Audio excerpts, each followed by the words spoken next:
Again, it's just me talking for for the 5 hours. We do have some communities, community groups that you can go to. So if you have operational questions, right, you're having trouble, hearing or logging in or to the webinar or whatever it is, the Certification Days community, you can go there. And then the functionality or features of Salesforce, and you're like, hey, I've got some further questions on that. And so you'd want to visit, for us, it would be the Admin Trailblazers community group, right? And you can collaborate with your fellow certification seekers and in preparation for the exam, things like that. So for this particular exam, it would be the Admin Trailblazer community group. For the other, exams, Community Cloud, Marketing Cloud, Service Cloud, that sort of thing, we've got the other community groups for you. Those groups are not moderated by Trailhead Academy. It's all self-moderated. So, encourage you to ask questions, answer other people's questions, collaborate on those, make some study buddies, right? And again, links to those groups are available through our FAQ. So the Certification Day FAQ, if you want to seek that out, we've got the link there. If the link isn't working, go into incognito mode on your browser. If you find that it doesn't work exactly, always just try that incognito mode before you panic. All right, so the whole point of this is to get you certified, right? And again, we have a coupon code that we will present at the end of the webinar, and that coupon code is good for $70 discount off any of our $200 exams, up to 3 exams. So that's kind of cool. The coupon code expires on December 31st, which means that you have to sit for your exam. You have to take the exam before the end of the year. Not just register for the exam, but also take the exam before the end of the year. And again, we'll give you that coupon code at the end of the webinar.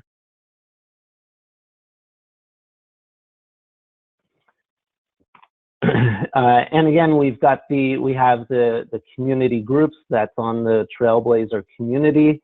And so you're just when you log into Trailblazer community, or, what used to be the Success community, right? We rebranded it a couple of years ago, the Trailblazer community. Just go to collaboration and then go to groups, and then just do a search for that Admin Trailblazer group. And it's a good place to collaborate with your other admins and ask questions, answer other people's questions, and study for the test. All right, so now that the housekeeping type stuff is over, we can jump in, because we have a lot of content to cover. So let's get in and prepare for your Salesforce admin certification. So this is the CRT 101. This is me, Dan Goldston. I'm the instructor for today. I am a instructor for Trailhead Academy. I've been in the Salesforce world since about 2006, somewhere around there. I started off doing Salesforce implementations for a implementation partner, and then morphed over to teach classes for Trailhead Academy. I've been teaching Trailhead Academy classes for probably about 12 years now. I'm based out of San Diego. Normally I tell people I vacation every weekend in San Diego, because during the week I'm somewhere in the world teaching Salesforce. Obviously, I've been grounded for the good part of this year, but still having fun doing stuff virtually. So that's me, your instructor extraordinaire. The content is copywritten, so please don't replicate it. Again, we're not giving you access to the slide deck. So if you joined a little bit late, but after the first slide, we do not we're not giving access to the deck. We don't have any orgs for you. If you want to dig into your Trailhead Playground or your developer org or something like that to check some things out, you're more than welcome to do that as we're going through the content. We're not recording this at all. It is just the presentation. Forward-looking statements, I might talk about functionality that's coming out with the next release or two. If it doesn't come out, sometimes things change. You can't sue me, you can't sue Salesforce. Make your purchasing decisions on current technology. With that said, the release notes are out for the winter release. So winter release is coming next month, October, almost here. And again, we want you to join the Admin Trailblazer community, right? If you haven't already, success.salesforce.com. Search for Admin Trailblazers. It's that Admin Trailblazer group. So we talked about that earlier. So the exam, that's why we're all here, right? To do some studying for the exam. So some quick facts about it. We do recommend that you have a little bit of experience with being an admin or equivalent. The number of questions is actually 65 questions, right? So you're going to see 65 questions. 60 of them are scored. 5 of them are non-scored, right? So 5 questions you will get, you don't know which ones are the non-scored. It's just the certification folks testing out test questions, all right? So 60 scored, 5 non-scored. Passing score is 65%, or 39 out of 60. It's all multiple choice, either multiple choice or multiple select. If it is multiple select, it'll say choose 2 or choose 3, right? So it'll tell you how many to choose. On those multi-select, you have to get them all right to get credit for that answer. There's no partial credit for those. The exams, a lot of testing facilities are back open. So the exams could be, depending on where you are in the world, you might go to the exam site and take the exam there. And there's also proctored exams where they'll do it through your, on your computer and through your webcam. They'll watch you take the test. No online materials or hard copy of anything during the exam. You've got the different functionalities that are on the exam. So, some functionalities are very lightly weighted, some are very highly weighted, right? And so you want to study accordingly, right? I would spend more time, obviously, on the functionalities that are more heavily weighted than on the ones that are not. And that's how we geared this class, right? That's how we geared this webinar.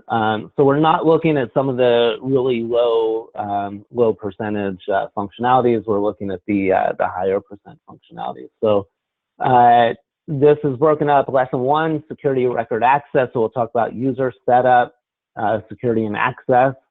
That's a pretty heavy topic right there. Standard and custom objects, so we'll talk about that next. Automation validation, data management as well, and then we'll finish it up with reports and dashboards, and then a quick little conclusion to wrap up the day. So what you don't see on here, and let me just go back to the percentages here, is sales and marketing applications and service and support applications. So that's a good 27% of the test right there that we're not going to be covering in class. I would suggest taking a look at the Trailhead projects for those. Certainly take a look at that. All right, and if you wanted to dig in a little bit more to the what's on each test, especially what you're missing on the certification website, salesforce.com/certification, you can get that exam guide.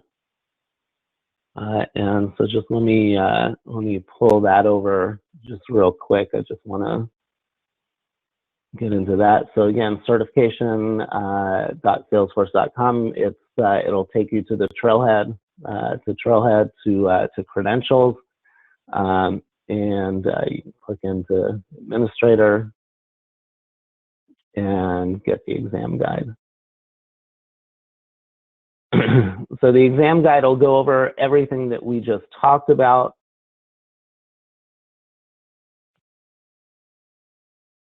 Right, 60 multiple choice questions, 5 non-score questions, 105 minutes, $65% pass.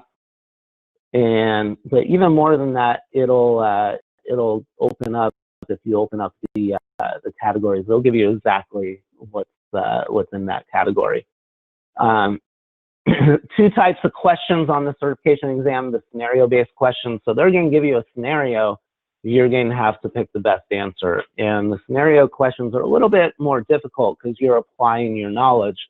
It's not a straightforward question. You're going to have to figure out actually what they're asking. And then the describe the capabilities, those types of questions, those are just retention questions, right? Knowledge retention. So those, you can, it's more straightforward, and again, you're picking the best answer. So again, sales, marketing, service, and support. Take a look at some of the trailhead modules for that, because we will not have time to go over that in class. We only have 5 hours, right? So lesson 1, security and record access. Again, pretty heavy topic, so we're going to start with this. We will take a break or 2 during the content. So probably after about 2 hours, I've got it scheduled the first break after lesson 2, so at about 11 o'clock. But we'll see where we're at. So we'll again take 1 or 2 10-minute breaks somewhere in there, because I know 5 hours of just sitting without a break is a little bit unrealistic. So we'll get you. All right. So the objectives covered in this lesson, right? So if you on that exam guide, if you open up user setup, you would see identify steps to set up, maintain a user, and then given a scenario, troubleshoot common user access and visibility issues. And then security and access, explain various organizational security options, features, capabilities of the sharing model. Given a scenario, apply appropriate security controls. Profile controls, so profile, huge functionality in Salesforce. And then the appropriate use of custom profiles. And in here, profiles, I would also throw in permission sets as well into the mix. So keywords, user record, right? Functionality access, right? Profiles, custom profiles, chatter, permission sets, right? Data access, we're talking about the org-wide defaults, role hierarchy, sharing rules, teams, manual sharing. All right, so the big picture. Can I even log into the organization? Can I even log into the Salesforce org? Right? And so what does that mean? Well, we've got the trusted IP ranges, right? So in the setup menu, right, under network access, you have trusted IP ranges. You can put in the IP addresses of your offices, right? And so someone logging in from one of those IP addresses, it's not looking for the cookie on the browser, right? Remember, the very first time someone logs in to Salesforce, brand new user, the first time they log in, it puts a cookie on the browser. So subsequent logins, system looks for that cookie. If it sees the cookie, yeah, they're good, If it doesn't see the cookie, then it does the identity confirmation. But if you're logging in from an IP range that's part of your trusted range, it's not looking for the cookie. Username, password, boom, you're in. Now that's at the org level, right? How do I restrict someone from logging in? I only want this person logging in from my New York office. I only want this other person logging in from 8 a.m. to 5 p.m., something like that. And that's where we get the login IP ranges and the login hours. And that's at the profile, right? At the profile. So if you want to restrict someone's ability to log in, you do that at the profile, right?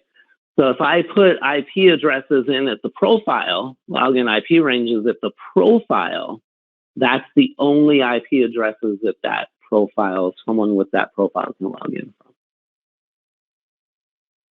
It doesn't matter what the trusted ranges are. If I put an IP range or IP ranges in at the profile, that's the only IP addresses that that person can log in from. And then the login hours at the profile as well. So if I put in login hours, 8 a.m. to 6 p.m., Monday through Friday, that's the only time that the user can be logged in.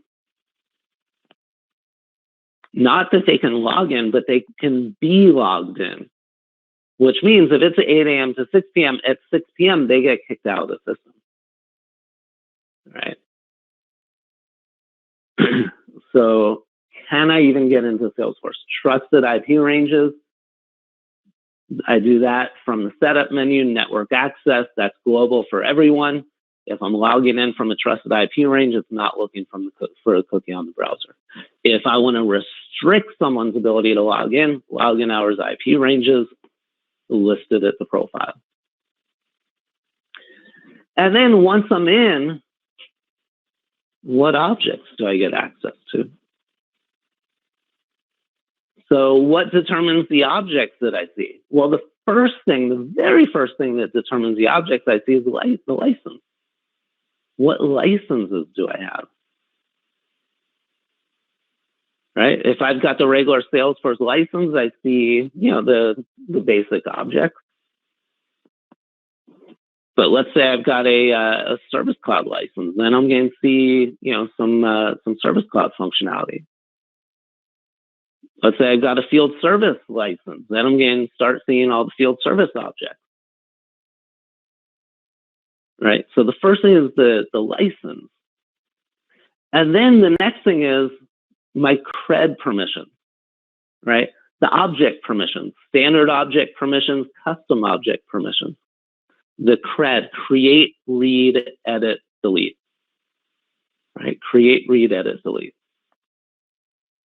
And we can do CRED permissions. We can do object permissions based on from the profile, or you can do it from the permission set. Either way, remember, permission sets always grant additional access, right? They always grant additional access. So whatever's in the person's profile plus whatever's in their permission set as well. That gives them their ultimate access. So create, they'll see the new button and they can create a new record. Read, they have access to the record, right? They could see records in that object. Which actual records? We haven't gotten there yet, right? We're just talking about objects. Edit, they'll see the edit button. They can edit certain records. Delete, they'll see the delete button. They can delete certain records. But which records can they see? Which records can they edit? Which records can they delete? That takes us to the record access, right? So that's based on your OWDs, right? Your organizational wide default. And we'll drill into that, right? Is it public read write? Is it read only? Is it private? So we'll dig into that. Organization wide default always restricts the access, right? Salesforce starts at public read write for each object. You can lock it down to read only. You can lock it down to private. Once you lock it down, then you need to open it back up for the people that do need access to the record. So how do we do that? We've got the role hierarchy. We've got sharing rules, right? We have teams, manual sharing. In Lightning, there's a app that you need to download from the App Exchange for the manual share. That's no problem. And so that's going to determine which records I can actually see, which records I can actually edit, which records I can actually delete, assuming that I have the CRED permissions to do that, right? And then once we have access to the records, what fields do we have access to?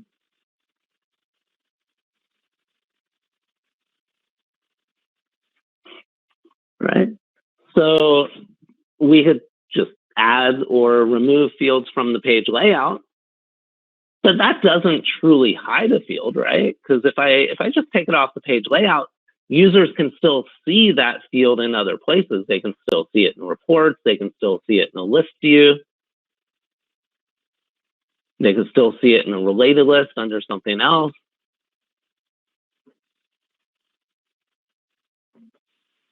So field level security, that'll totally hide a field, right? So you do that at the profile permission set. So can I even get into the organization? Once I'm in, what objects do I see? Once I've accessed the objects, which records? Once I've accessed the records, which fields? So we're going to drill down into all that. So the first thing, though, we want to talk about before we get into the profiles and permission sets and all that is the user record. We'll start with the user record.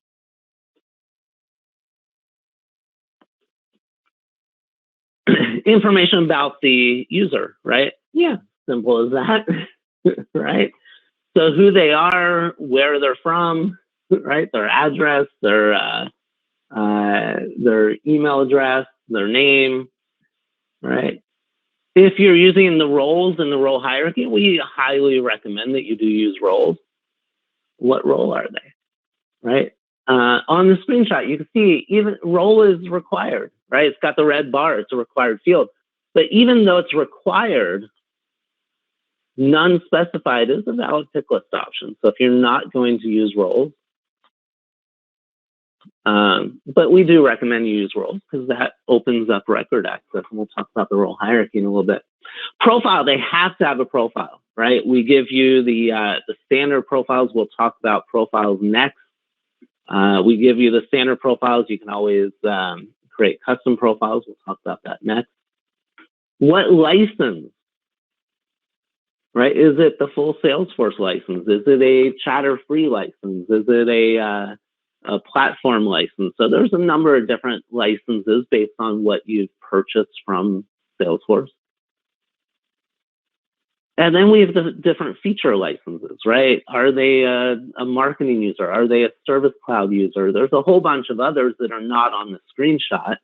Knowledge user, chat, which was formerly Live Agent, right? So a whole bunch of feature licenses. Most of them you have to pay for. Some of them are free.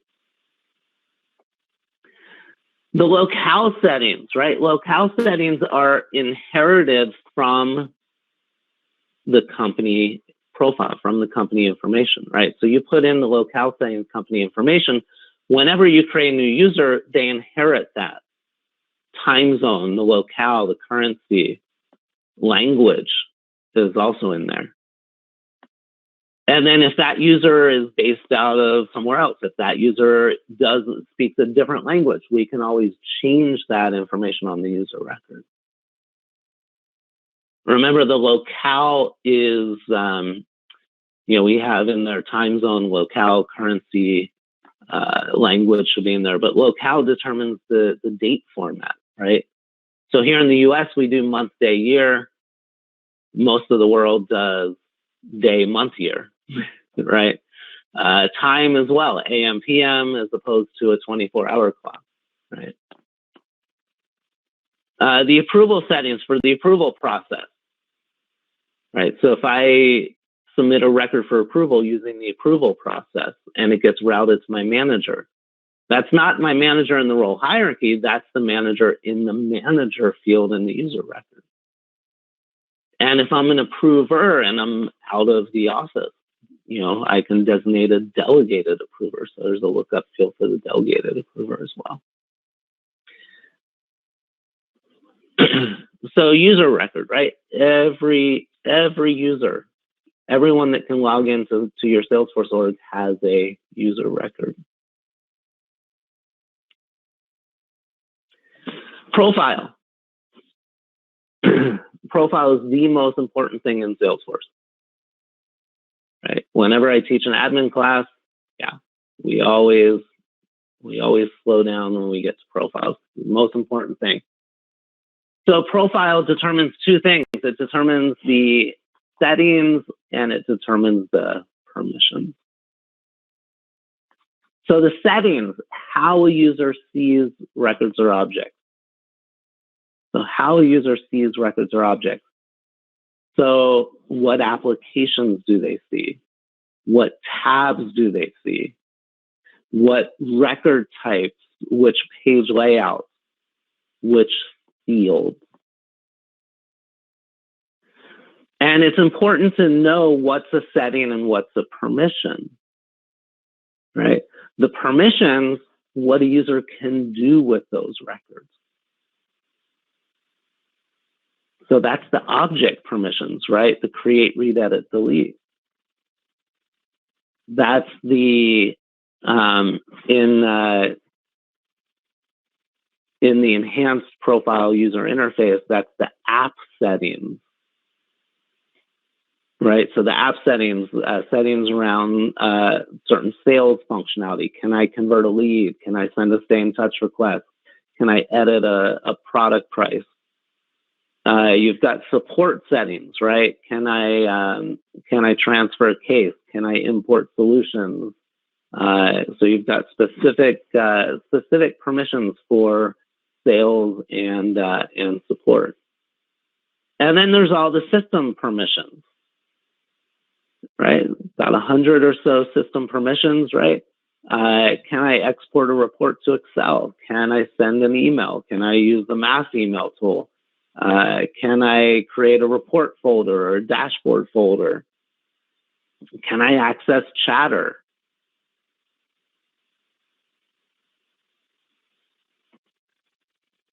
So there's about 100 or so of those permissions.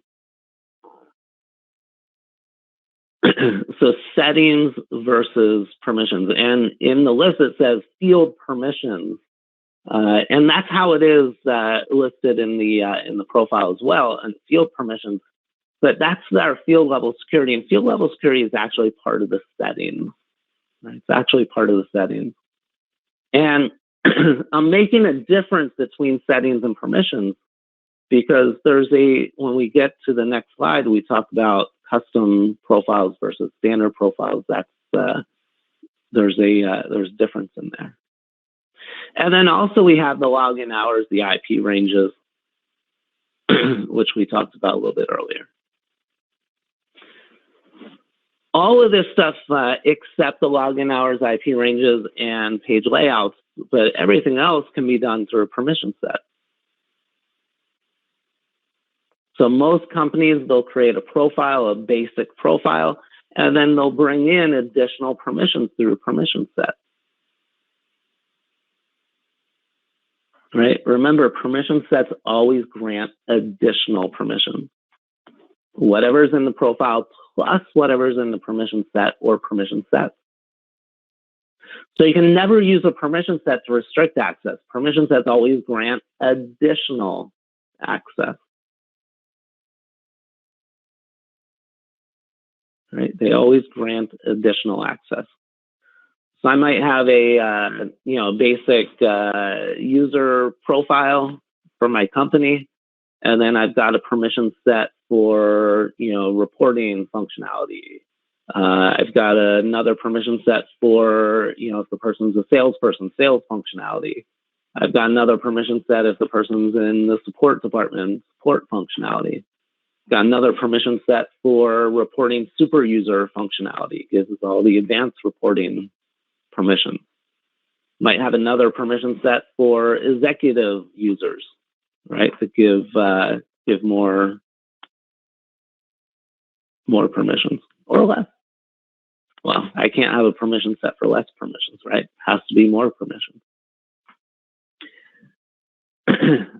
So profiles and permission sets, right? So Salesforce comes with a couple of different profiles for you. We have chatter profiles, right? So there's so remember, there's two different chatter licenses, chatter only licenses, right? You have the chatter free and you have the chatter external licenses. So chatter free is for all of your internal employees that don't have a full Salesforce license, but you still want them in chatter, right? And so that chatter license, that chatter free license gives the user access to all of chatter. So again, if you've got employees in your company, they don't have a full Salesforce license because, Salesforce licenses, they cost a bit of money. And you might not have a full license for everyone, but you still want your employees in chatter. Yeah, you can use those chatter free licenses.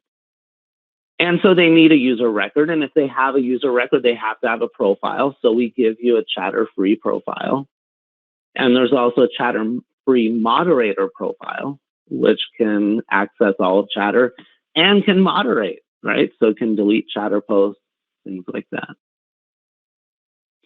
And then we have the chatter external license, right? Which is for people outside of your company that you want to bring into a private chatter group, right? It has to be a private chatter group.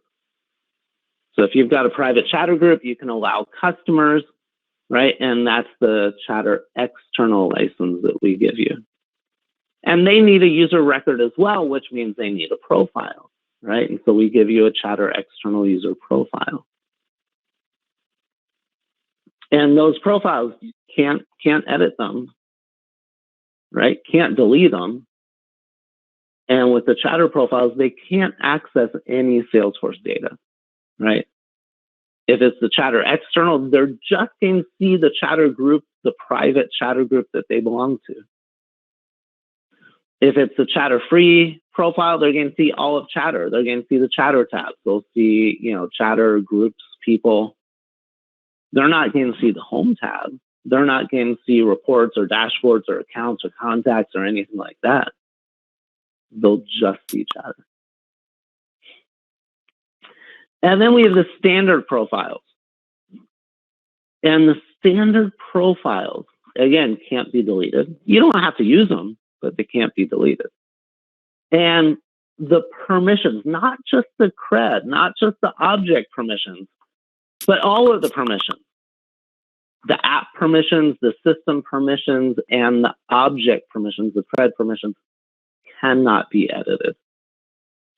But the settings can be edited, right? And that's why in the last slide, I made a distinction between settings and permissions, right? So standard profiles, settings can be edited, permissions cannot be edited. So again, settings, what apps the user sees, what tabs the user sees, what record types the user has access to, the page layout, and the fields. Those are all the settings. And then the permissions, right? We've got the object permissions, the cred permissions, and we have the app permissions and the system permissions, right? Those are set in stone on standard profiles. And so you'll want to know the names of the standard profiles, right? Standard user profile, contract manager, marketing user profile, system admin, read only.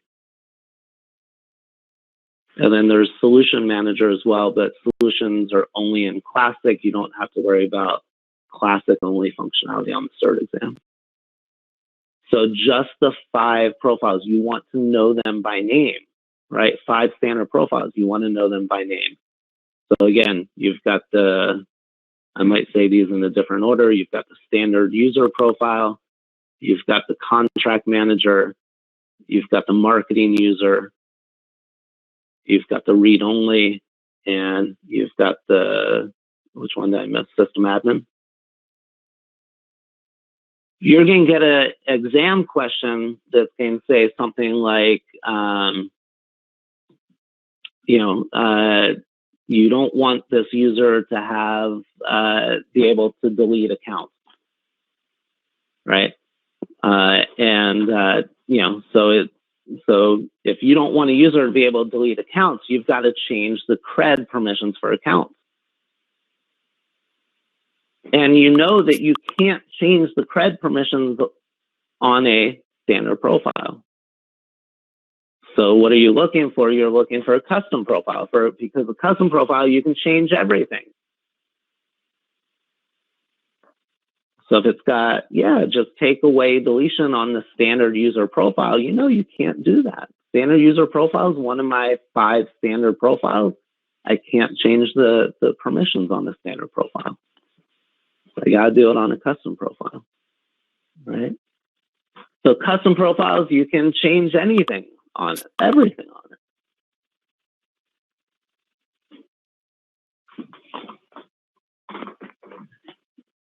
it. All right. So again, know the difference between what's a setting, what's a permission, right? Because the settings I can change on a standard profile, the permissions I cannot change on a standard profile. And know those 5 standard profiles by name. You don't have to know all the permissions in those profiles now. That's no.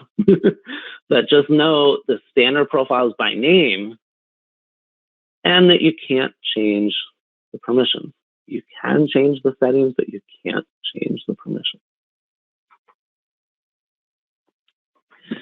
Let's dig into those permissions a little bit more.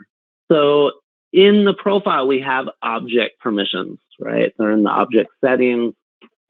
If you're using the enhanced user interface, the new user interface for profiles, right? You go into object settings, you see what tabs, if they can see the tab.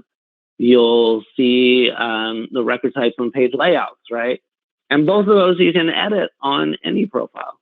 And then you see the cred permissions. And if it's a standard profile, that's going to be grayed out. You won't be able to change it. If it's a custom profile, you'll be able to change it.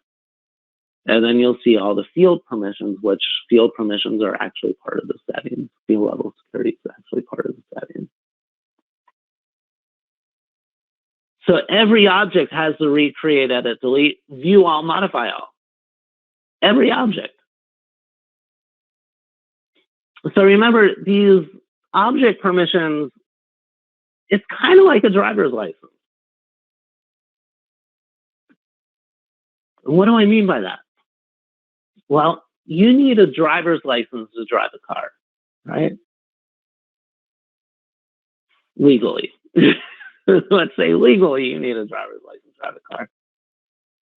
Now, just because you've got that driver's license doesn't mean you can drive every single car. You go out on the street, you go into a parking lot, you can't drive every single car. You can only drive the cars that you have the keys to. So that read permission is kind of like that driver's license. That read permission gives me access to that object. But it's not really determining which records I can read, right? But it is giving me access. So if I have a driver's license to drive a car, what cars can I drive? Well, I can drive the cars I own, right? I can also drive the cars that my kids own. So that's kind of like the read permission for the object. If I read permissions for the object, I can have access to that object, and I can definitely see the records that I own. I can see the records that are owned by people beneath me in the hierarchy, right? My subordinates, my kids. What other records can I see? Well, we'll talk about that. And then can I create a new record, right? So if I don't have the create button, if I don't have create checked, I'll never see a new button in Salesforce. Even if the new button's on the page layout, I won't see it. Which records can I edit, right? I need the edit permission, but what records can I edit? Well, we'll get to that next. And can I delete, right? And even if I have delete, which records can I delete? So just because I have the read doesn't mean I can see every single record. But if I didn't have the read, I wouldn't see any record in that object. I wouldn't even know that object existed. Just because I've edit, just because I've delete doesn't mean I can edit or delete every record. I can only edit or delete certain records. The view all, that overrides all of my record access settings. And that allows the user to see every single record in that object. Doesn't matter what the org-wide defaults are, doesn't matter what the sharing model is. If I have the view all, I can see every single record in that object. And if I have the modify all, not only can I see every single record in that object, I can edit every single record in that object. I can delete every single record in that object. I can mass transfer, mass delete, import, export, approve records in the approval process. So that view all and modify all, you want to control that. Remember, not only do you have the view all, modify all for each object, you also have it for the entire organization. So in the system permissions in the profile, there is a view all, modify all. And by default, just the system admin has that, right? That view all, modify all at the system level, every single record. Excuse me, so you gotta be careful of that. So the first thing is the cred permissions, right? And just remember, just because I read doesn't mean I can see every single record. It means I have access to the object and I can see the records I own. I can see the records that my kids own, right? My subordinates in the hierarchy. But what other records can I see? It depends on our record access model. So let's talk about our record access model. So the first thing is ownership, right? Every record has an owner. Does the owner have to be an active user? No, right? You can deactivate a user and then you can deactivate a user, they still own the records, right? Someone leaves your organization, you deactivate them, they still own the records. You can transfer those records to someone else. You can keep the records in the old person's name. But every record has an owner. Now, for leads and cases and custom objects, a queue could be the owner. But we're not going to worry about queues at this point. So as the owner of a record, I have certain privileges, right? So here we've got the ABC Labs account. It's owned by Phil Smith. And Phil has some special privileges on ABC Labs, right? When he hits that edit button, he's going to be able to edit it. When he hits that delete button, he's going to be able to delete the record, right? When he goes to the change owner, he'll be able to transfer the record to someone else. He'll also be able to manually share it if you're in Lightning and you've installed the manual share app.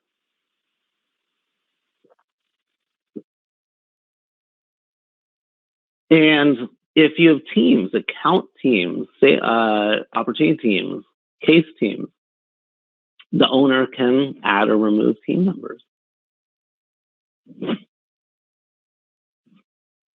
Now, all of that is assuming that they have the correct cred permission, right? We're saying as the owner, you can see it, you can edit it, you can transfer it, you can delete it. But if you don't have delete as part of your object setting, as part of your CRED permissions, you'll never even see the delete button. So there's no way you'll be able to delete it. Right? If we don't give you edit as part of your object permissions, part of your CRED permissions, you won't be able to edit it. You'll never see the edit button. So even though you're the owner, you won't be able to do those things if you don't have the profile permissions to do it. Right? Profiles can always override. Right? Profile is sitting on top. So as the owner of the record, you get full access to the record. Right? We call ownership access full access. So full access, I can see it, I can edit it, I can transfer it, I can delete it, I can manually share it. And if it's an object that supports teams, I can add or remove team members. That is full access. And full access, how do I get it? I get it first by being the owner.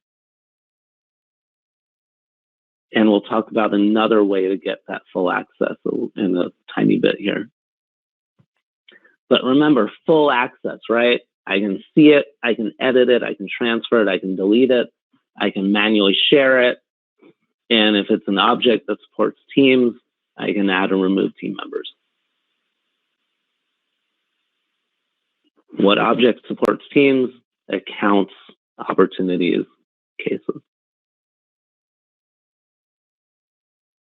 Right, that's the full access. And again, it's assuming that you have the profile permissions to do that, the CRED permissions to do that. And that could be in the profile or a permission set, right? It could be a permission set. So record ownership, right? So we know the access to records that you own. What about records that you don't own? What access do you have to those? Well, the first thing we need to know is what are the OWDs? What are your organization-wide defaults? Right? And we do the organization-wide defaults object by object, standard objects, custom objects. You can define what the org-wide default is for each object. Salesforce comes public read write. That means all of your users can see every record and edit every record, assuming they have the CRED permissions to do it, right? The word public is very misleading. I don't like the word public in here. Public seems like everyone in the world, right? But it's not everyone in the world. It's just your users, right? It's just your users, just users in your org. So each object comes public read write. And then we can lock it down, right? We can lock it down to read only, or we can lock it down even further. We can lock it down to private. So how do you know what your org-wide default should be? Well, let's say you have 1,000 users. You have 1,000 Salesforce users. 999 of them you trust completely. They can see every record, edit every record, you don't care. But you've got one user, and you don't want that one user to see every single opportunity. They should see some opportunities, but not every single opportunity. Well, guess what? Opportunities go to private. Right? If you have at least one person in your organization, they shouldn't see every single record in that object goes to private. No ifs, ands, or buts. Goes to private. Now only the owner of the record can see the record because it's private. But we need to open it back up for the 999 people that you trust completely, that you want to see every record. So how do we open things back up after we locked it down? Role hierarchy, sharing rules, teams, manual sharing, that all opens it back up. Right? So the org-wide default locks it down. The org-wide default restricts the access. The org-wide defaults always can restrict the access. It's the only thing we have to restrict the access.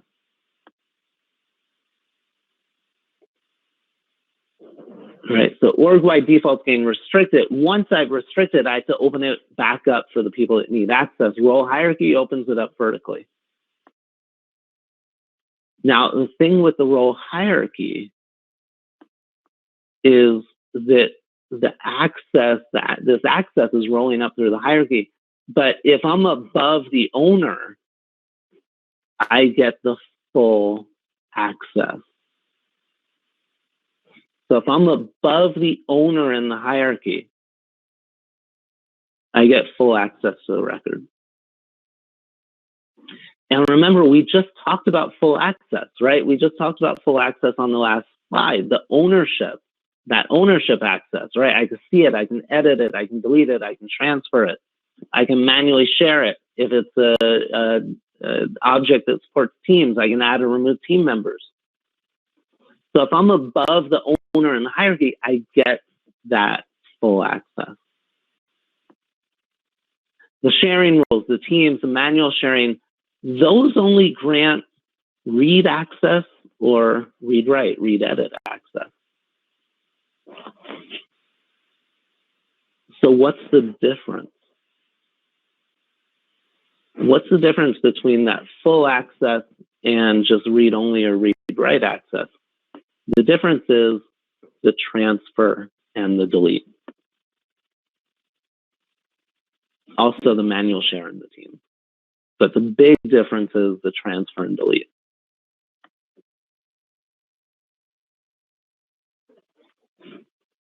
So watch out for that, right? You get, someone asks you, hey, I want you to be able to delete this record. And this record is owned by someone else. So how can you delete that record? Well, if you have the modify all, you're a system admin, you've got modify all, or maybe you've got modify all for that object, yeah, you can delete any record. But if you're not, how can you delete it? Well, I've got to have delete in my cred permissions, but I also have to be above the owner in the hierarchy. Right? So the only way to be able to delete a record that you don't own is to be above the owner in the hierarchy, because that full access gives transfer and delete. No other sharing gives transfer and delete. Only the full access, only being above in the hierarchy. And it could be right above, or it could be 5 levels, 10 levels above, right? But I just have to be somewhere above that owner. So the role hierarchy opens it up vertically, right? I've got a sales rep reports to sales manager reports to the VP of sales reports to the CEO. It can roll all the way up. So if I'm above the owner in the hierarchy, I get full access to the record. If I'm above someone that the record is being shared with in the hierarchy, I get the shared with whatever the sharing access is, right? So I might have some sharing rules that shares a record gets shared with a support rep. Support rep now has read-write access to that record. That means the support manager has read-write access. That means the VP of services has read-write access, right? So not only does the records that are owned beneath me roll up, but the records that are being shared with people beneath me roll up. And as a manager, I get whatever access my subordinates have to the record.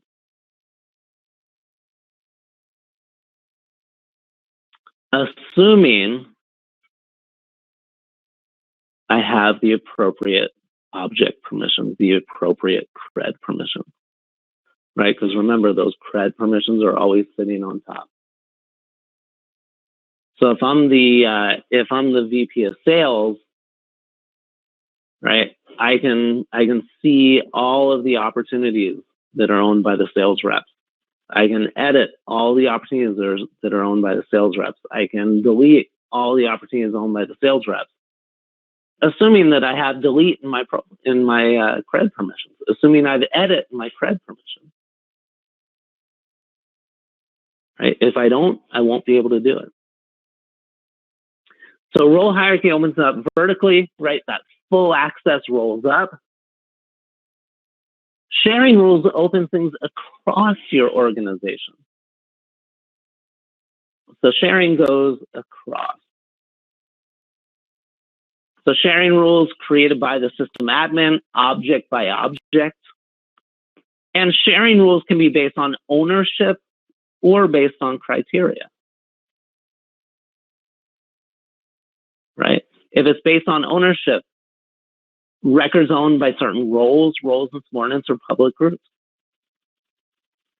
And we can share that with other roles and subordinates, public groups. If it's based on criteria, it's criteria from that object, right? Field, standard fields, custom fields. I want to share all the accounts where the industry is technology and the billing state and province is New York. Right? So I can base on criteria as well. And then who do I want to share it with? I can share it with our roles and subordinates or public groups. And with sharing rules, again, it's either read-only. I can give read-only access to these records, or I can give read-write, so edit access to the records. But stops right there, right? So transfer, delete, manual share, teams can't give access to that stuff. The only way to get access to that is to get full access, is to be above the owner in the hierarchy. And then I have teams, right? So we said there's 3 objects that support teams: accounts, opportunities, and cases. So accounts, opportunities, and cases. If I'm on the team, I get access to the record, right? It's either read-only access or read-write access. So it doesn't matter what the org-wide default is, doesn't matter what the hierarchy is, doesn't matter what the sharing rules are. If I'm on the team, I get access to the record, assuming I have the appropriate cred permissions for that object. And then there's the manual share as well, right? And we said in the Lightning experience, if you're in Lightning, there's an app that you can download from the App Exchange, install it, and that'll give you the ability to manual share.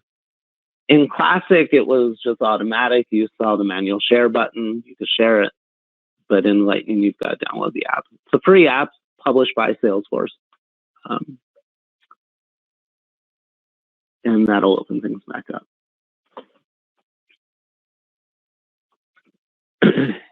This profiles, permission sets, record access, this is all really heavy stuff, right? And if you've taken the admin class, right, we've got the ADX 201, we spend about a day on this stuff, right? So this is big stuff. If you want to dig a little bit more into this, on YouTube, there is a series of videos that Salesforce has published, and it's called Who Sees What in Salesforce. So if you go to YouTube and you just do a search for Who Sees What in Salesforce, you will find there's a series, Who Sees What in Lightning, and there's about 4 or 5 or 6 different videos. They're all pretty short. They're about 5, 6, 7 minutes long. And one of them's on role hierarchy, one of them's on sharing rules, one of them's on record types. So that's a really good way to kind of get another viewpoint on this record access. Right, it's a big part of the test. So you want to make sure that, and it's also a big part of being an admin, right? So, yeah, we're all here to do a little, prep, exam prep, but at the end of the day, we want you to be a good admin, right? And so, So yeah, so we've got that. So yeah, YouTube, who sees what in Salesforce, if you just do a search for that. And that is published by Salesforce, right? So it's some Salesforce videos there. Going back to this this concept of the 1,000 users and 999 of them you trust completely, and one of them you don't trust so much, right? We said if they need to see some records but not all, the object goes to private. But what if you don't want them to see any records, right? So I've got this one user, I don't want that user to see any opportunities. The rest of the people, they can see every opportunity, edit every opportunity. I don't care. But I've got one user, I don't want them to see any opportunities. Well, I can leave the org by default at public read write, but I can give that one user a profile that does not have read permission for opportunities. Right? And that way they'll never see an opportunity. You take away the read permission for the object, they'll never see that object anywhere in Salesforce.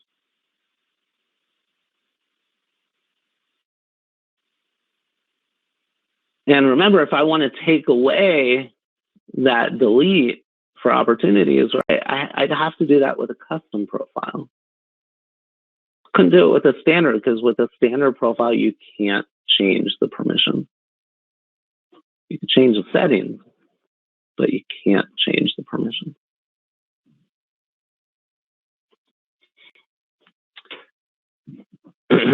All right. So that's a bit on users and a bit on record access.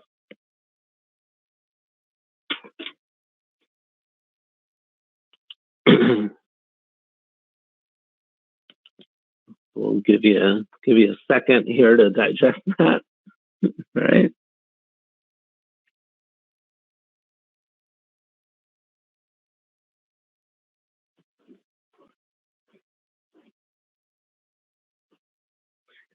All right. So second, so on the exam, describe standard object architecture relationship model.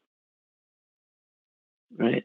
Explain how to create, delete, customize fields, page layouts, list views.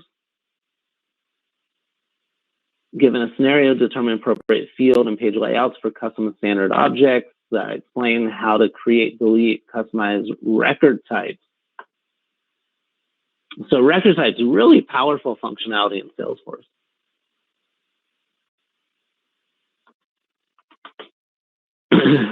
Given a scenario, determine appropriate record types and business processes. Right, so 3 objects. If you create a record type, you've got to create a business process. So we'll talk about that. Explain implications of deleting fields. Describe when to use and how to create formula fields. All right. So some keywords in here: standard objects and the relationships, right? So standard objects, the objects that come with Salesforce, right? What's an object? It's a table in the database, right? If you're used to Excel, it's tab in Excel. So we've got Salesforce gives us a bunch of standard objects: accounts, contacts, opportunities, cases, leads, campaigns, right? And what are the relationships? What are the out-of-the-box relationships, standard relationships? Well, how are relationships made? Relationships are made through the lookup field, right? So on the child, there's a lookup field, looking up to the parent, right? Kids always look up to the parent.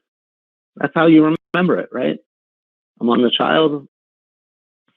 How do I relate the child to the parent? There's a lookup field. On the parent, where do I see the child, the children? See them in the related list. Lead conversion, we'll talk about lead conversion, right? Qualify a lead, it gets converted into an account contact and by default, but optionally an opportunity. We'll talk about lead conversion. Record type, business processes, right? Record type displays a different page layout. And the bonus on the record type is you could display a subset of pick list values. So we'll talk through record types. And if you're going to do record types on 3 objects, opportunities, leads, and cases, first have to create a business process. Don't confuse business process with the process builder. Totally different things. So we'll talk through record types and business processes. And field level security, right? That's back to the profile. What fields can the user see? So we can hide fields from people. So even though the field's on the page layout, they don't see it. Even though the field's on the report, they don't see it, right? We can hide a field, totally hide a field from a user.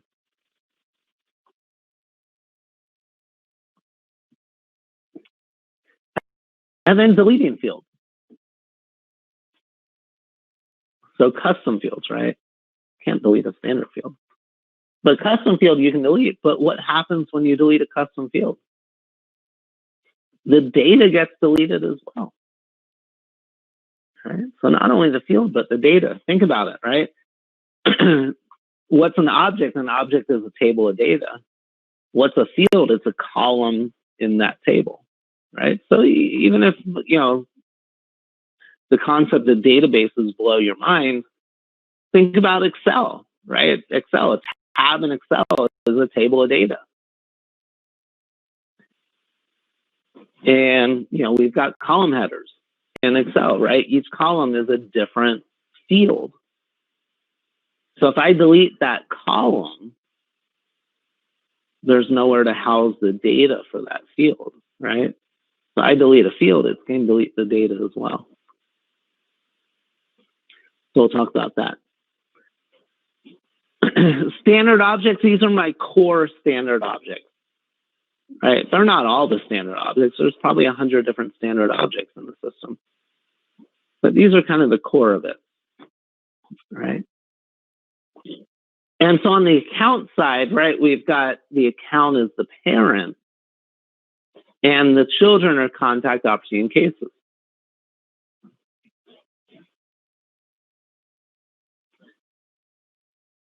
And so how do I create that relationship? Well, on the child, there's a lookup field to the parent. So if you go to a contact record, there's a lookup field to the account.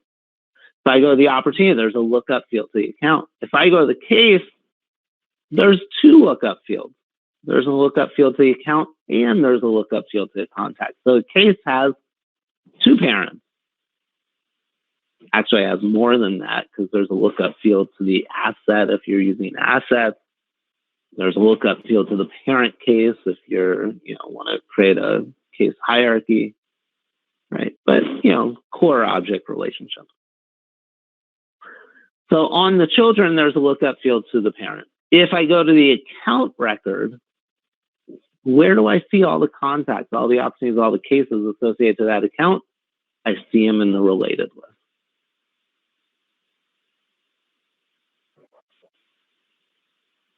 Right? So we want to know the schema, right? We want to know how these relationships work. Campaigns, you can campaign to a person, right? A campaign's a marketing event, right?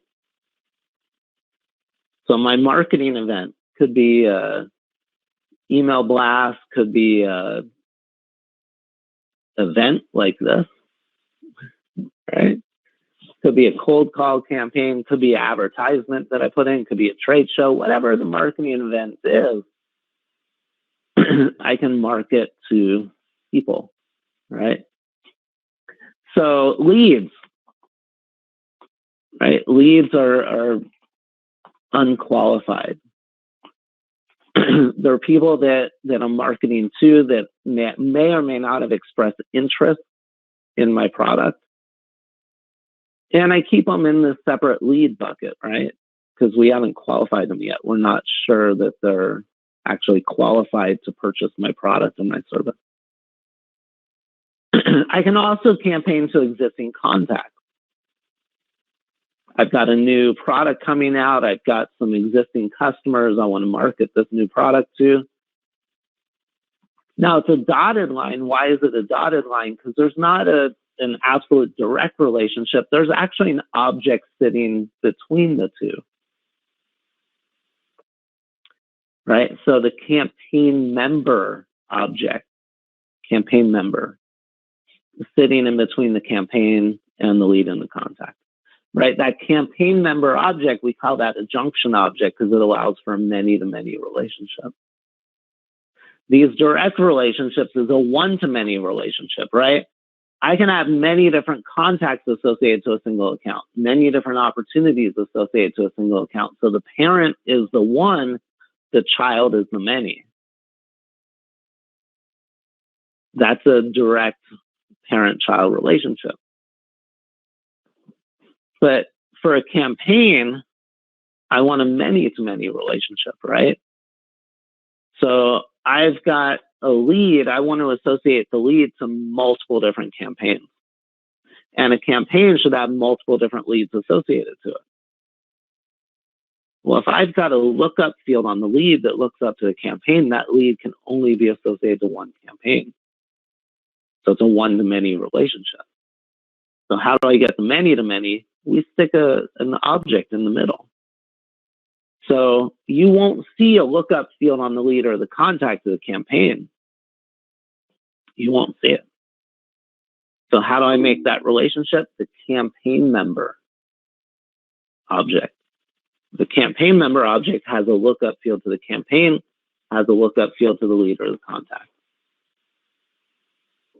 And that gives me the ability to associate a lead to many different campaigns, and the campaign can have many different leads associated to it or contact. Right? But these standard object relationships know these relationships, but especially know that the child, there's a lookup field to the parent. Right? The lookup field's always on the child, and the parent, the children are always listed in the related list.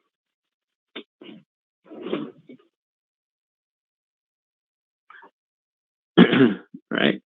So ABC Labs in the related list, I've got contacts related list. Here's all the contacts associated to ABC Labs.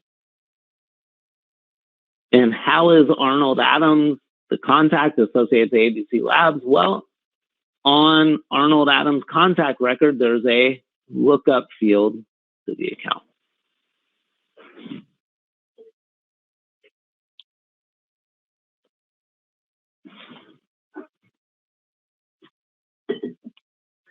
All right. Relationship.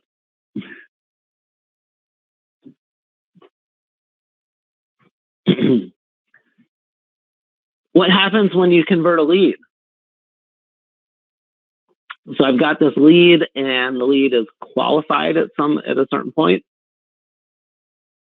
Qualification depends on your definition of qualification, right? Your company's definition of qualification, whatever that definition might be. Right. When I was, before I got into the whole Salesforce thing, I was I sold software at a software company. I was in sales, and people would download our demo software, trial software from our website. They'd have to, fill out a form. When they filled out the form, it came to me as a lead, and then I'd give them a call, send them an email, get in touch with them. Hey, you downloaded some software. So that's a lead, right? And I talked to them about it, right? Do you have a project that you need the software for? Do you have the budget to buy this software? Things like that. And if I had all that information, then I could convert the lead. If they said, no, I was just curious about it, we're never going to buy it. Or, it looks good, but we don't have the budget for it, right? Then I could just dead out the lead, right? It's not qualified. But if they are interested in it, yeah, we need software like this. We've got a project. We're going to test out a couple different, we're going to test your software, some of your competitors and see what's best. Now they're qualified, right? I've got them on the hook. So we can convert the lead. The lead gets converted to an account and contact. By default, an opportunity as well, but you don't have to. But, most of the time you do.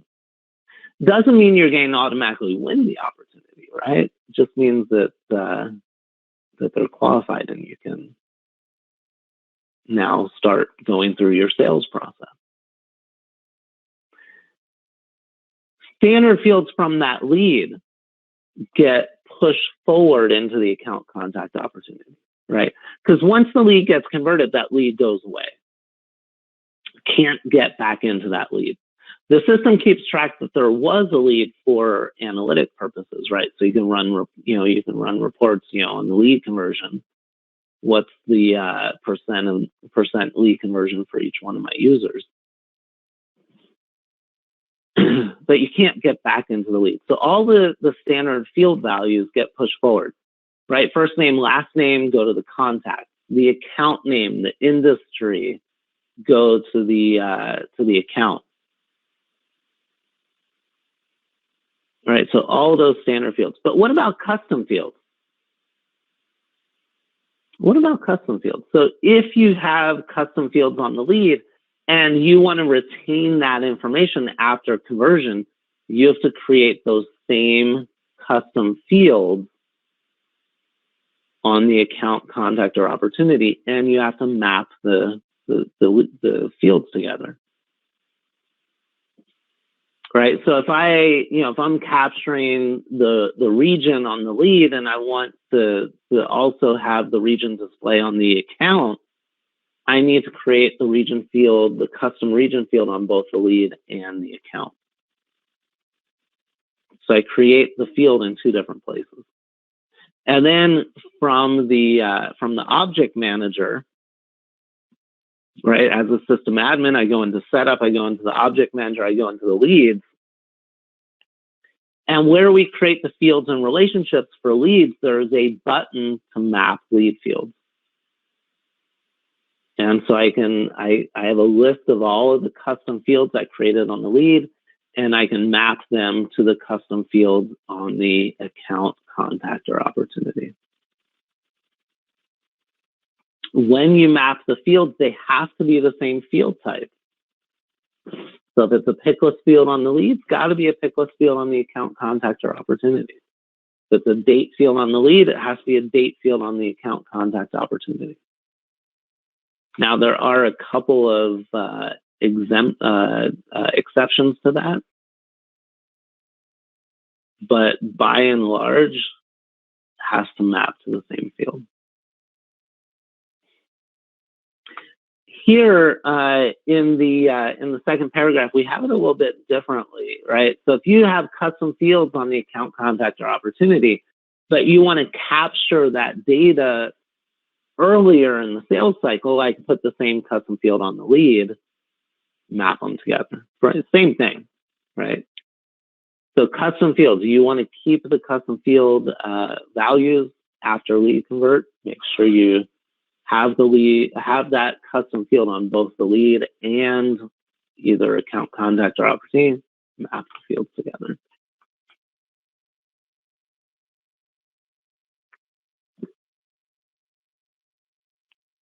And again, have to be the same field type with a couple of exceptions.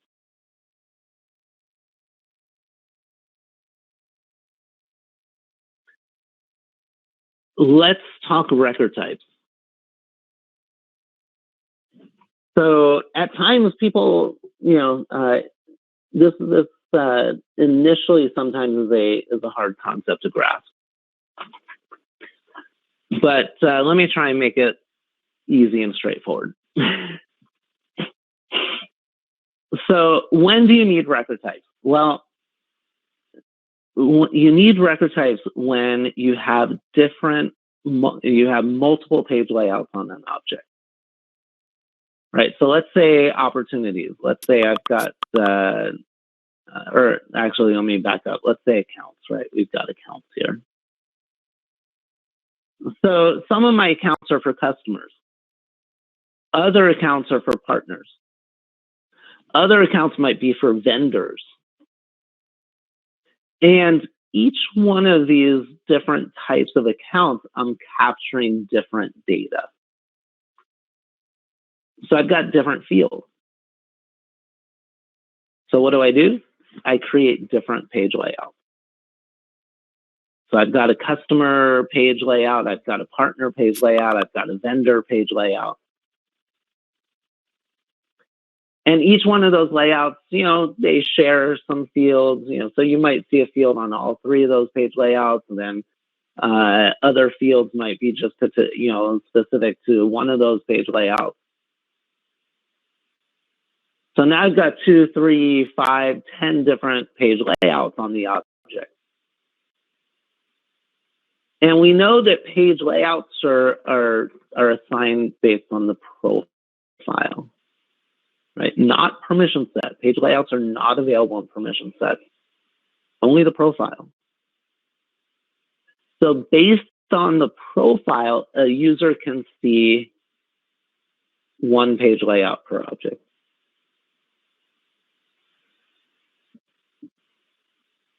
That's great for users that only need to see one page layout per object. But what if a user needs to see more than one page layout per object? So we have customer page layout, customer account page layout, partner account page layout. Well, partner page layout, that gets assigned to my consulting users. That's great. Customer layout, that gets assigned to sales users. That's great. But what about my CEO? My CEO needs to see both. My support rep needs to see both. My marketing people need to see both.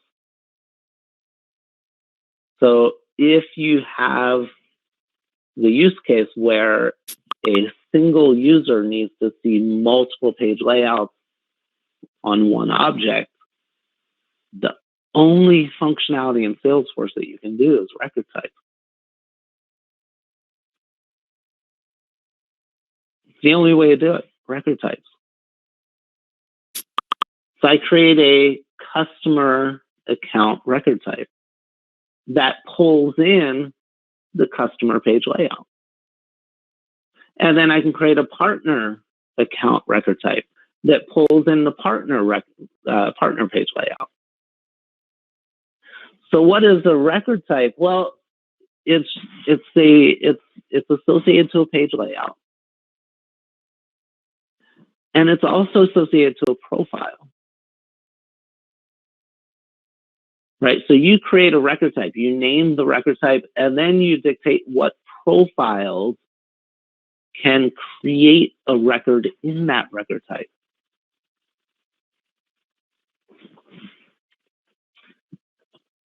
Right? So I could say my customer record type, my sales user profile. Anyone in my sales user profile can, when they create an account, I want them to create a customer account.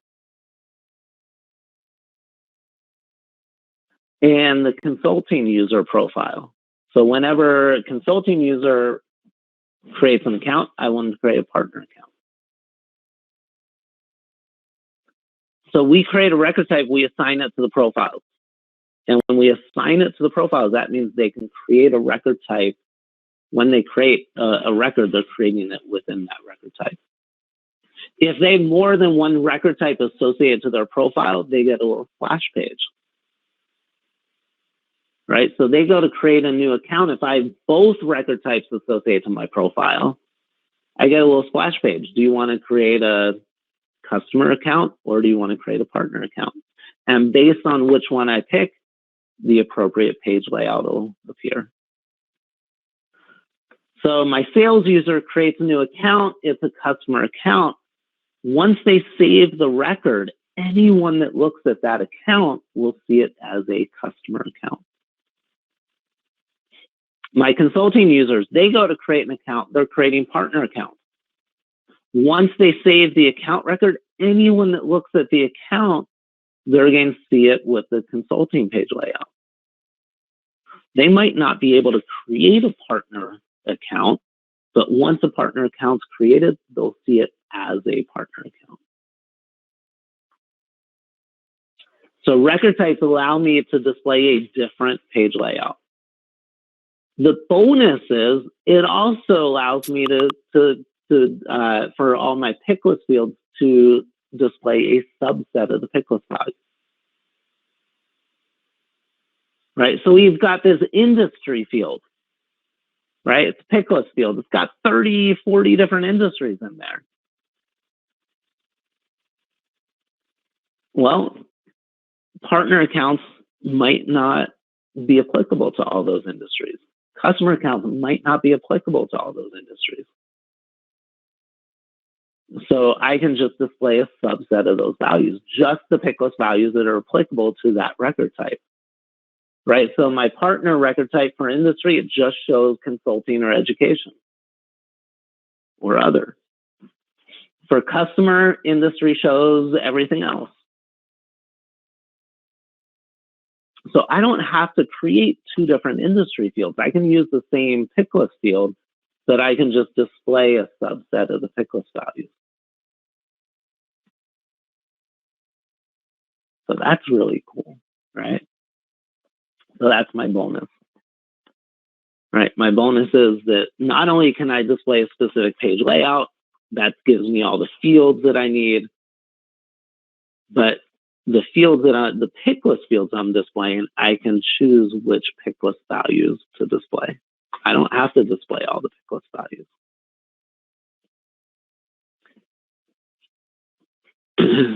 So again, what are you looking for on the CERT exam, right? It can be whenever you need to show multiple page layouts to a single user, right? I've got 3 different account page layouts, and the user needs to see all 3 based on the scenario. The user needs to see all of them. Record types, the only way that you can display multiple page layouts to a single user. And again, the bonus is you also get to display a subset of the pick list values on all of your pick list fields. Standard pick list fields, custom pick list fields, all of your pick list fields.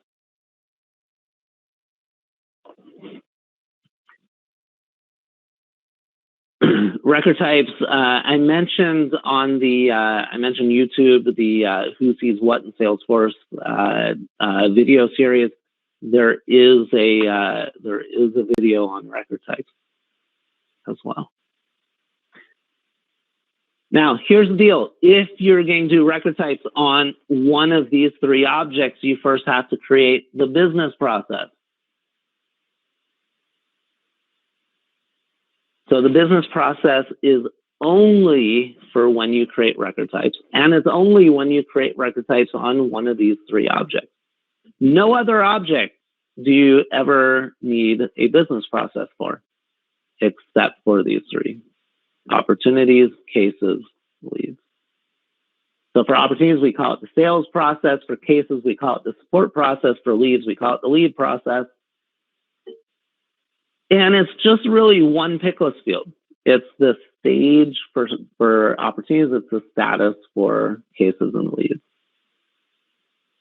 So think of these fields. This is the life cycle, right? It's the life cycle of the opportunity, the life cycle of the case or the lead.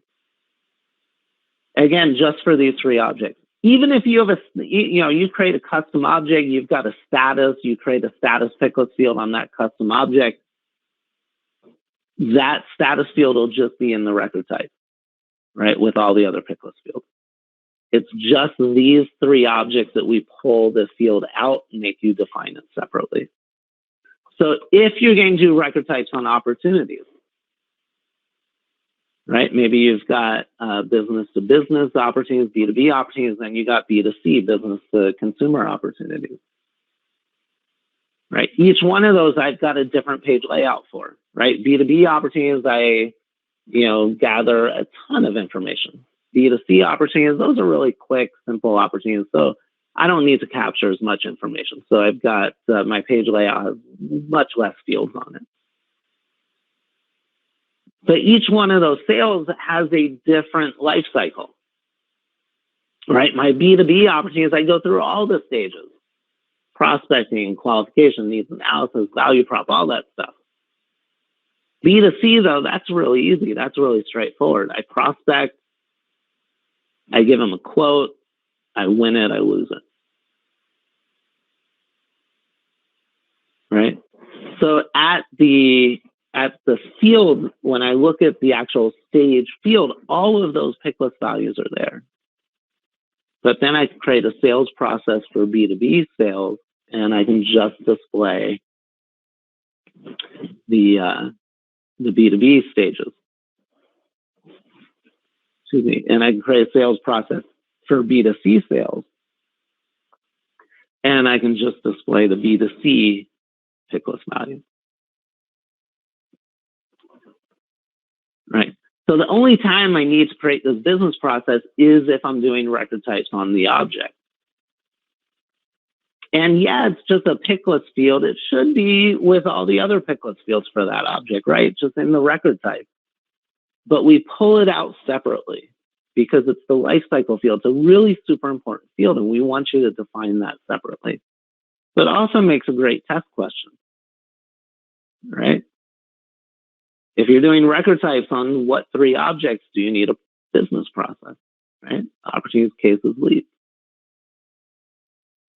Or if it's talking about record types or something like that in the question, and it's one of these objects, you know, not only do you need the record type, but you need the business process.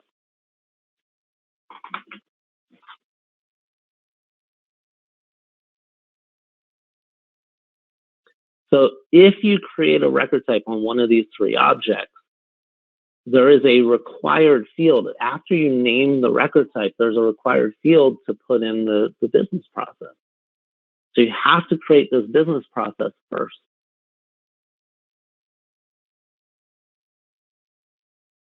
If you don't, you'll never be able to create the record type because there's a field that you got to populate the business process. We also need business processes on solutions, but again, solutions is not available in Lightning, so it won't be on the certification exam. Solutions is a classic only functionality, so classic only functionalities will not be on the exam.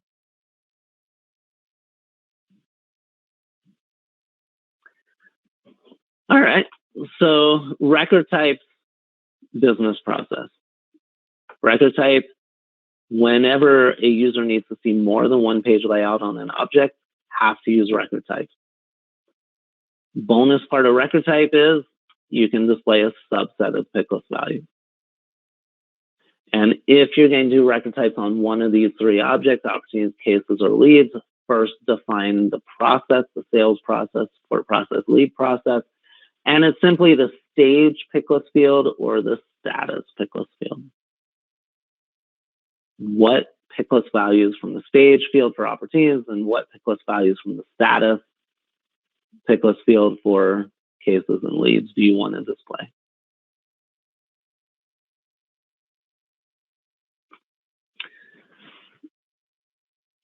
All right. Very, very powerful functionality in Salesforce. Securing fields. So we said field level security is at the profile, right? You'll also see it in permission sets as well. If you hide a field via field level security, the user will not see that field anywhere in Salesforce. Even if it's on the page layout, they're not going to see it. Even if it's a column in a report, they're not going to see it. Even if it's a column in a list view or related list, they're not going to see it. They won't even see the field, let alone the data in the field, right? So if you hide a field via field level security, that user has no idea the field even exists.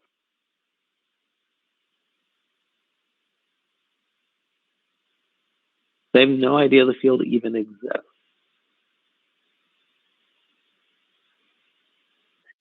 That's very different than taking a field off a page layout. Take a field off page layout, they just don't see it on that particular page layout. They can still report on it. They can still see it in list views. They can still see it in related lists on other page layouts. So it's very, very different. Field level security, we define it at the profile or at the permission set. It's also when you create a custom field, it's part of the field wizard, creating a new field wizard. But you can do this for most standard fields as well. Right, so we can hide a field using field level security. We can also make a field read-only using field level security. And this is, remember, this is part of the settings of the profile. So you can edit the field level security on all profiles, standard profiles and custom profiles, part of the settings. So you do it for all profiles.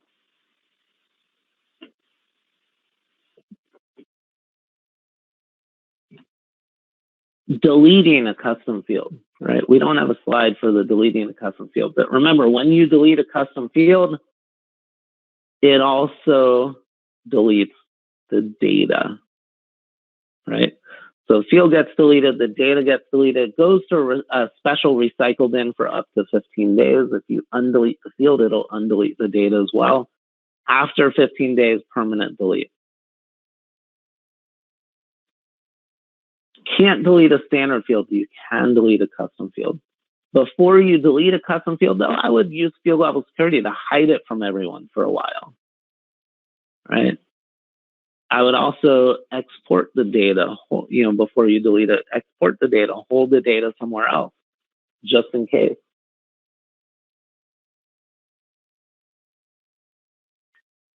Custom fields, you can also change the field type.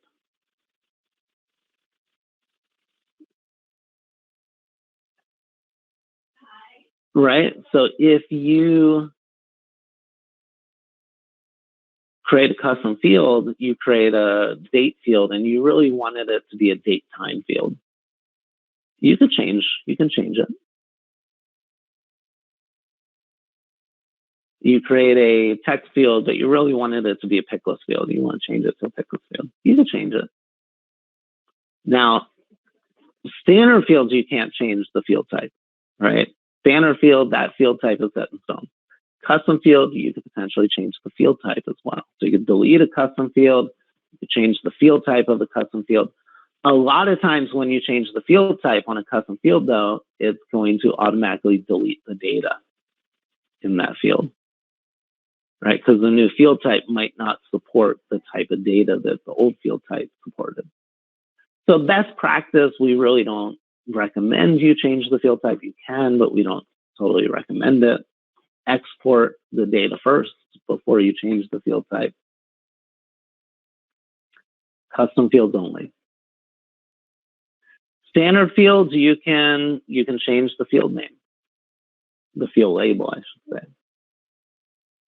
So we've got a standard field. We've got the industry field, right? If you don't like the term industry, you'd rather it be something else. You could change the field label. You can also change the tab labels, right? You don't like the term accounts, you'd rather it be customer. You don't like the term case, you'd rather it be trouble ticket.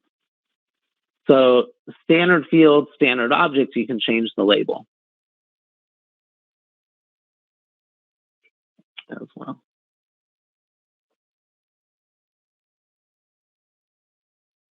All right. Custom objects have all the same functionality that standard objects have. Right? So you create a custom object, you can put custom fields on that object, you can create record types on that object, you create multiple page layouts on that object. Same functionality. You create lookup fields on that object to have it related to any other object. Standard objects, custom objects, doesn't matter. Org by default, right? Record access, So you create a custom object. Org by default is public read write. You can lock it down to read only. You can lock it down to private. You can have the record access roll up through the hierarchy. You can create sharing rules. You can do manual sharing. No teams, right? Teams are just accounts, opportunities, and cases. But everything else is the same. For the role hierarchy, the roll up through the role hierarchy, for custom objects, you can take away role hierarchy roll up. Standard objects access rolls up through the hierarchy. It's automatic. You can't change it. Custom objects, you can take away the hierarchical roll up. So that's kind of cool.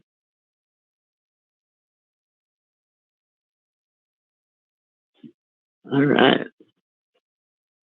That's the standard custom object. So this is a great point to take a little break. Let me do my break slide here. So it is what time is it? It is 11. No, it's 10:45. So let's say 10-minute break. So we'll say class resumes at, we'll say 10:55 during daylight time.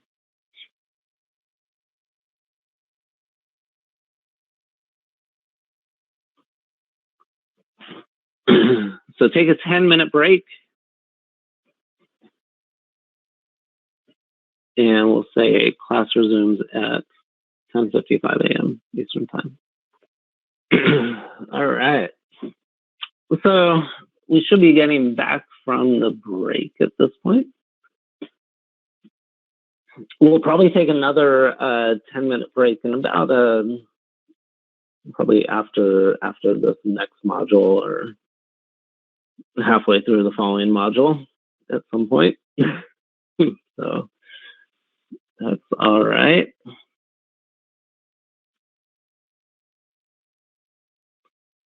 So let's dig back into things with automation and validation.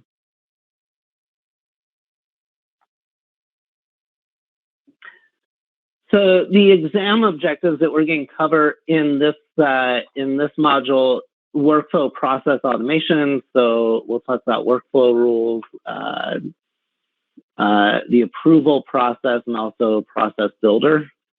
So processes, service and support applications, case management, and then sales marketing applications, lead management.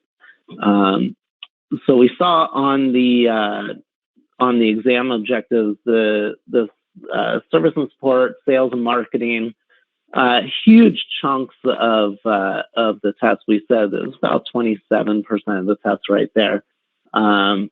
We're not going to cover everything in those two categories. So you definitely want to take a look at take a look at some of the Trailhead modules on that as well. But we'll cover the basics, absolutely.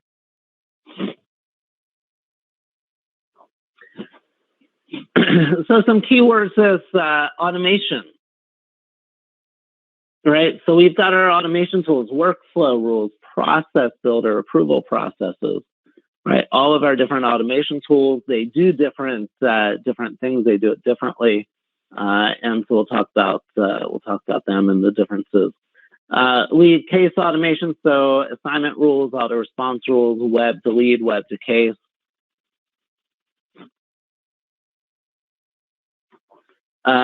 Case automation, just strictly for case stuff, right? So assignment rules, auto response rules are for leads and cases, but just for cases, escalation rules and email to case as well.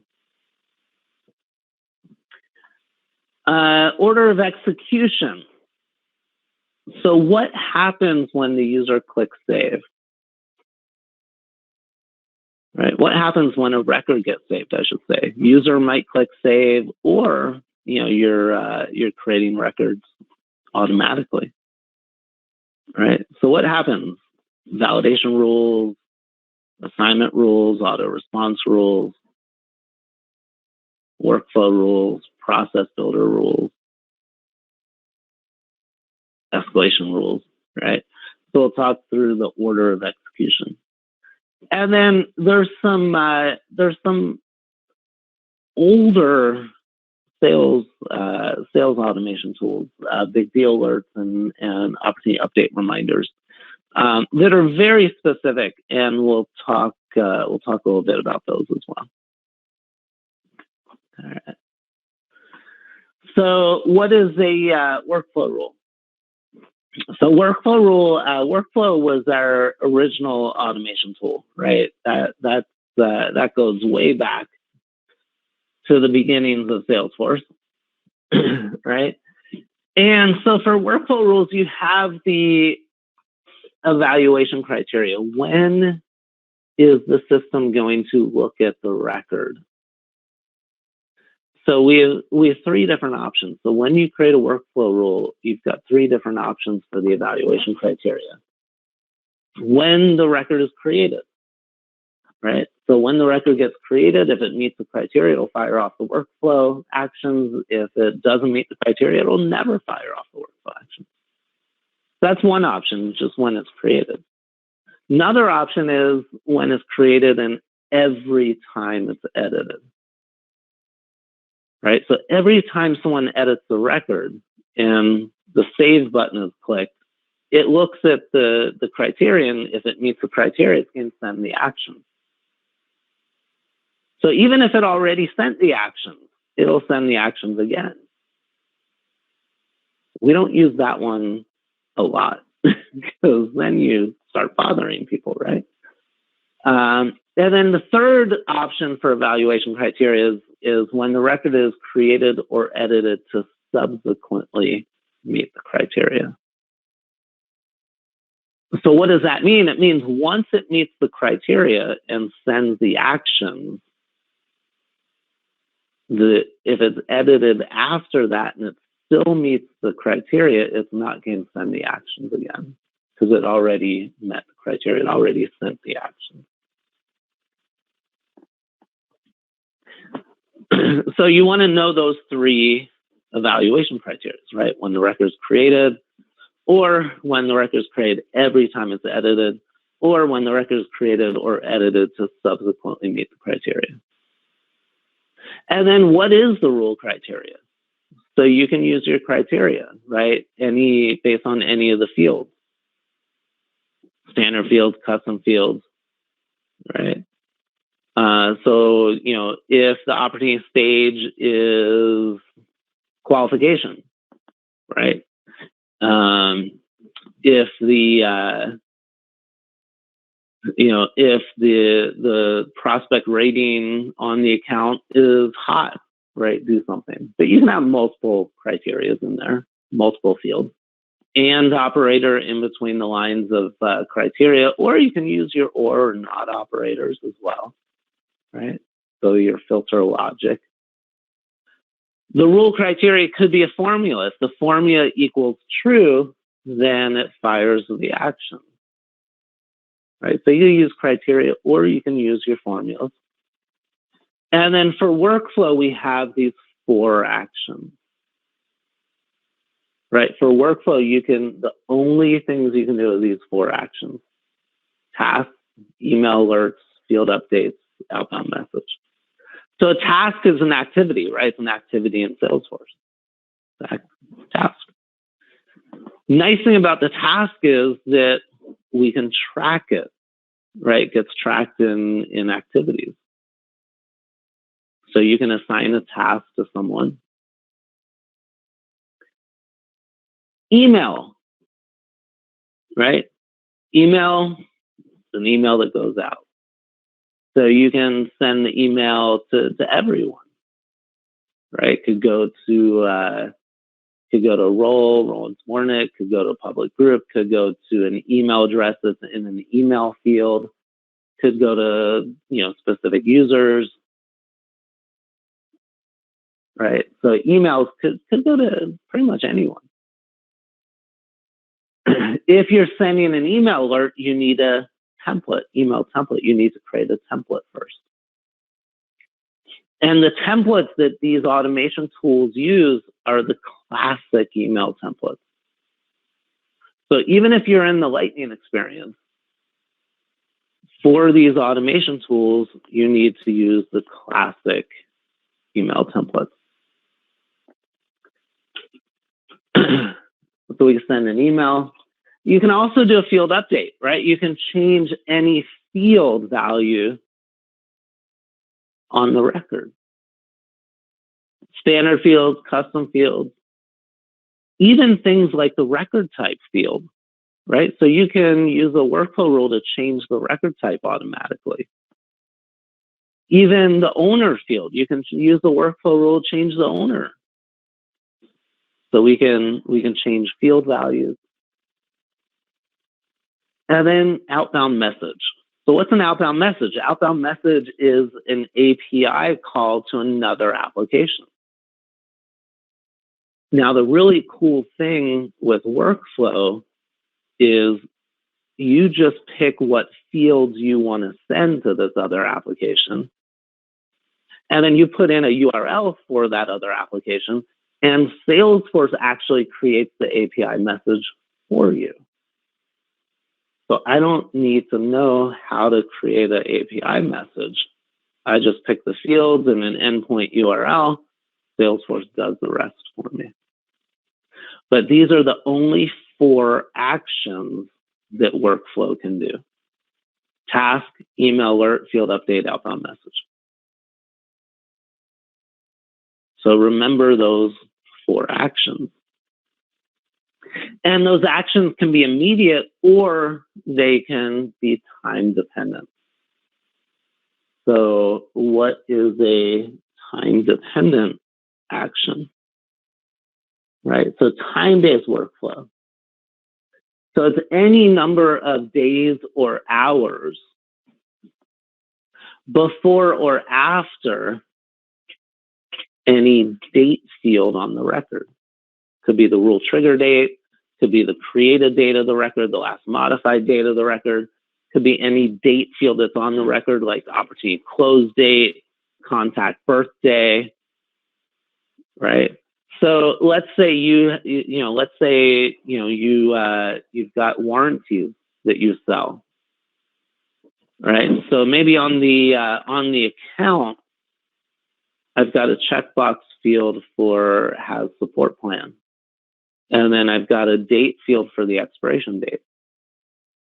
So I can do a workflow rule based on the customer having a support plan. When that has support plan checkbox is checked, it fires off a workflow rule that sends an email to the customer, immediately sends an email to the customer, hey, welcome to our support plan. Here's the phone number that you call and all that stuff. And then I can have a time trigger for 30 days before the expiration date. And then in that time trigger, I can have actions, right? I can have my tasks, my email, my field updates, my outbound messages. So 30 days before the support plan expiration date, I want to email the customer. I want to send them an email that says, hey, in 30 days, it's going to expire. Please come and renew it. And then I can have another time trigger, 15 days before the expiration date. Assign a task to the sales rep to follow up with the customer. Hey, 15 days left. You want to renew it? Then I can have another time trigger, 3 days after the support plan expiration date. Send the customer another email. Hey, your support plan just expired. Call us to renew it and we'll give you a discount. Something like that. Right? So you can have up to 10 time triggers per per workflow rule. And within each time trigger, you can have multiple actions. Right? You can have your tasks, your field updates, your outbound messages, your emails. With workflow, on my immediate actions, let's say I have a bunch of immediate actions. The field updates will happen first. And then the emails, tasks, and outbound messages happen second. But they're going to happen in a random order. If you've got 5 field updates on this workflow rule, those field updates are going to happen in a random order every time the workflow rule is invoked. And if you have multiple tasks, emails, and outbound messages, those will go in a random order as well.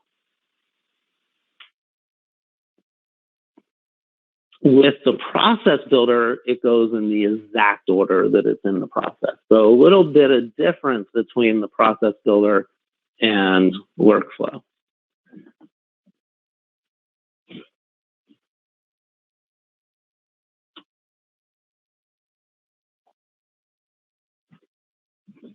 So let's talk about process builder.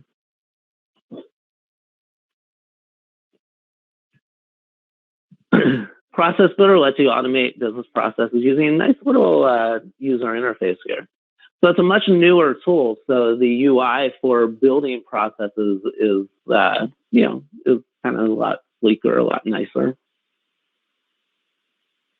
Process allow you to execute actions when conditions are met, right?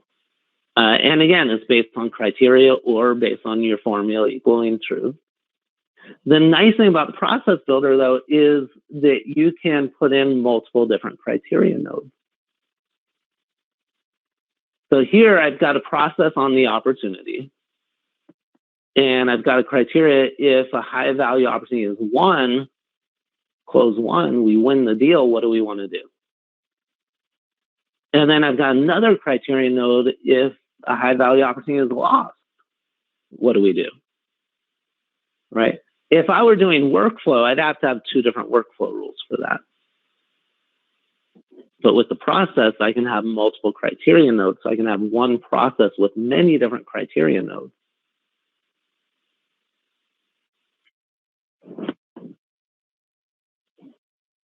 Right? And we have our immediate actions. We have our scheduled actions. Right? So in workflow, we call it time-dependent actions. In processes, we call it scheduled actions. Same thing.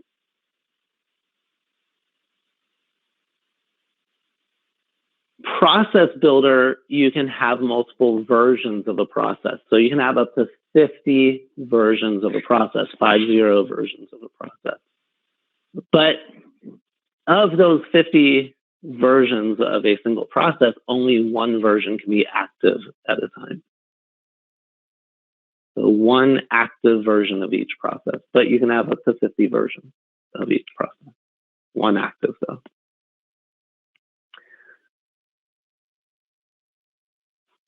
We recommend, probably not a test question, but we do recommend that that you have one process per object. Right? So one process per object, and then a criterion node for each automation that you want to do. And the nice thing about the process builder is it goes in the exact order that you put it in. So here I've got this high value deal 1. If that's true, what's it going to do? It's going to create a contract. It's going to do a chatter post, and it's going to send an email to the VP of sales. And then after 60 days after, it's going to do a follow-up task, right? So it's going to go in that exact order. And then if the high value deal is not won, if it's lost, right? What do we do? Well, we're not going to create the contract. We're not going to do a chatter post, but we're going to notify the VP of sales.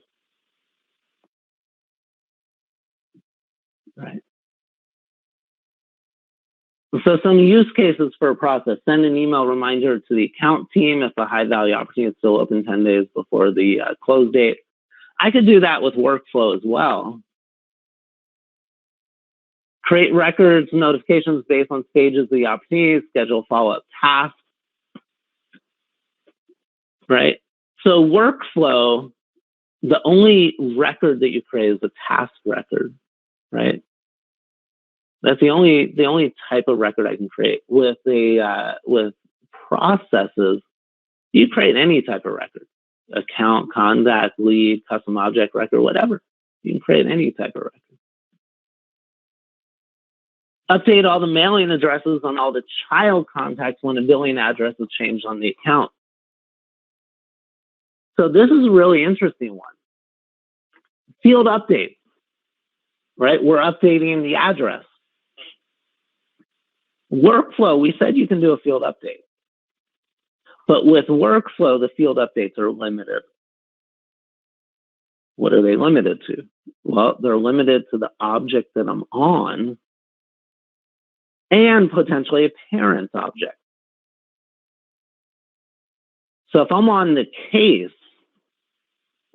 not only can I update a field on the case, but I can also potentially update a field on the account or contact, because account and contact is the parents to cases. But what I can't do on workflow, what I cannot do on workflow is update child records, do field updates to affect child records. But on the process, I can. So on processes, I can update fields not only on the object I'm on, not only on parent objects, but also on child objects as well. So I put a process on the account. I can also update the contact or the case or the opportunity, right? So workflow, I can update on the object I'm on and potentially parent. On the process, I can update on the object I'm on and parent and child. Create a order record with data from the opportunity in the account when the opportunity stage is close one. All right, so creating a record, right? So all the actions that the processes support, we create a new record, any object, right? Workflow, just tasks. Processes, any object. Update records on the update fields, right? Do field updates. Update fields on that particular record or any related record, parent or child. Send an email, right? Workflow can do that. Post to chatter, right? We can automatically create chatter posts. Custom notifications. So custom notifications are really cool. It's just lightning, right? And you get the little bell icon in the upper right. It's going to be a notification on that bell icon. Quick action, right? Use a quick action. Automatically submit a record for approval. So instead of the user having to click the submit for approval button, process can automatically submit it. Quick actions, instead of the user having to click the quick action button, process can automatically invoke it. Launching a flow. So if you're using flows, auto launch flows, you need a process to launch the flow.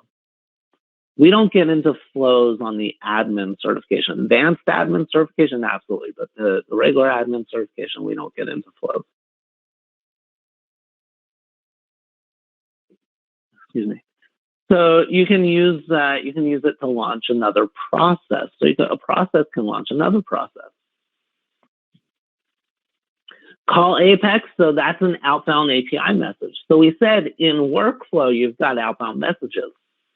You pick the field and the endpoint URL, Salesforce will create the API message and send it out. With processes, you have to create the API message. And then integration into Clip, right? So create new documents, edit existing documents, move a document to a different folder. So if you're using Clip. So a whole bunch of additional functionality that you get with processes, right? A whole bunch of different functionality. So again, the difference, right? Workflow, when you're doing a field update, it's going to update the record you're on and up, so parent records. Process Builder, you can update the record you're on, plus you can update parent records and child records. Workflow, when you create, you're only creating tasks. Process Builder, you create pretty much any record, any object. Workflow, to notify someone, you're sending an email. Process Builder, it could be an email, it could be chatter, it could be, custom notifications. Workflow, when you want to kick off something, you're kicking off an outbound message. With Process Builder, it's Apex. Or you can launch another process, or you can launch an approval process, or you can launch flow, or quick action should be in there as well. And then Process Builder also handles Quip, right? So you definitely want to know the differences and know the capabilities for the cert exam, right? You definitely want to know that.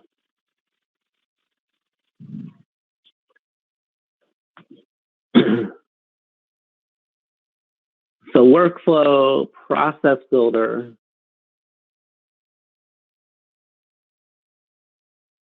We also have the approval process. So our third automation tool is the approval process. And you can put the approval process pretty much any object, standard objects, custom objects. It doesn't matter. And so record gets submitted into the process, right? Let's say I've got an opportunity. I've got a discount on the opportunity, and I need that discount approved by my manager or sales operations or the VP of sales, or maybe all those people based on different criteria. So the record gets submitted based on the entry criteria. Is the discount over 10%? If it is, it goes through the process, right? So my initial submission actions, the actions, initial submission actions, final approval actions, recall actions, rejection actions, the actions are the workflow actions. So I can use my workflow actions in here in the approval process. So remember the workflow actions: task, email, field update, outbound message. So the initial submission actions, the record automatically gets locked, and we can update, a couple of fields. We can send an email to someone. We can assign a task to someone, send an outbound message to another application. Right, so we have the initial submission actions. And again, included in that automatically is the record gets locked. And then the approval steps. Who needs to approve it based on what criteria? So if the discount is greater than 10%, it has to be approved by the person's manager. And remember, in the last module, or the first module, we were talking about the user record. We said there's a manager field in the user record. And that's for the approval process. So if I'm routing this to the person's manager, it's not getting routed to the role hierarchy manager. It's getting routed to the person that's in the manager field on the user record. And then once that person approves it, if it's over 25%, it then goes to sales operations. And once that person approves it, if it's over 40%, then it goes to the VP of sales. So we can route it to a specific user or users. So maybe you've got a board of directors or something, or a committee that has to approve it. So we can route it to up to 25 people in one routing, in one step. And then once it's approved, finally, we've got our final approval actions, right? And that's, again, our 4 workflow actions: task, email, field update, outbound API message, outbound message. Or it could be rejected, right? So they could say, no, that discount's too big. So final rejection actions, again, task, email, field update, outbound message. And we can decide, do we want to keep it locked? Do we want to keep that record locked? Or do we want to unlock it? And then the recall actions, if it's within the approval process and we want to pull it out of the approval process, right? So we recall it out of the approval process, it automatically gets unlocked, and we can do our action.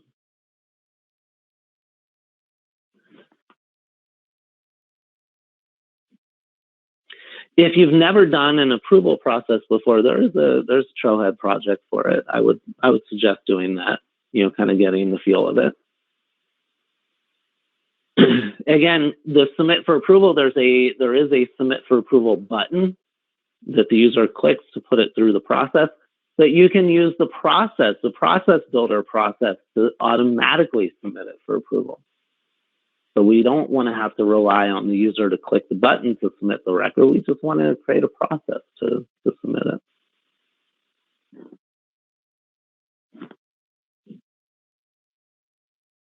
So approval process, that's the approval process.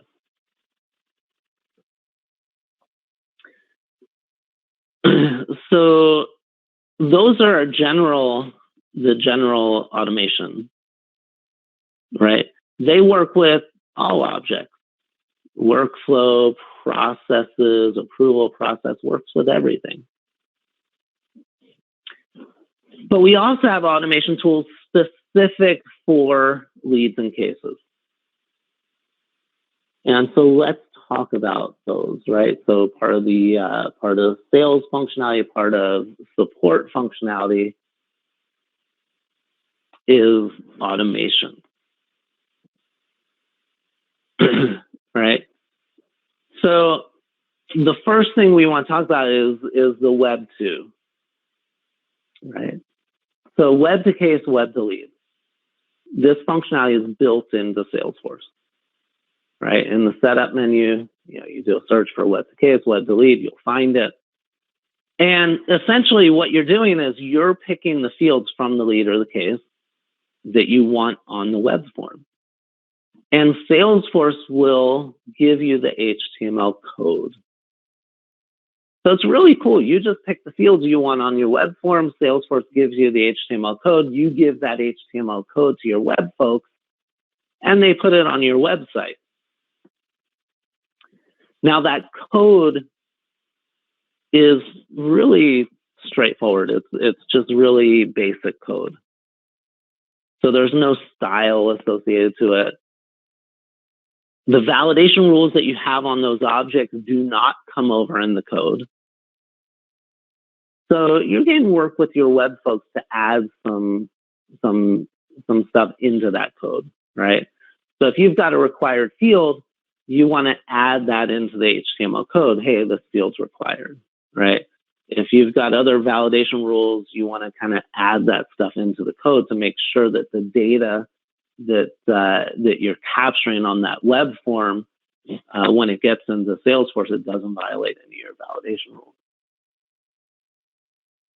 So you take that code, you put it on the website, customer comes over to your website, they fill out the form, and the lead or the case gets created.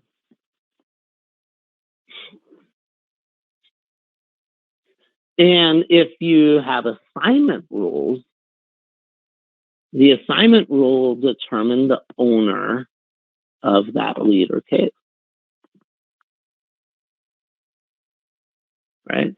So based on criteria, it's going to assign ownership, and it can assign ownership either to a specific user or to a queue.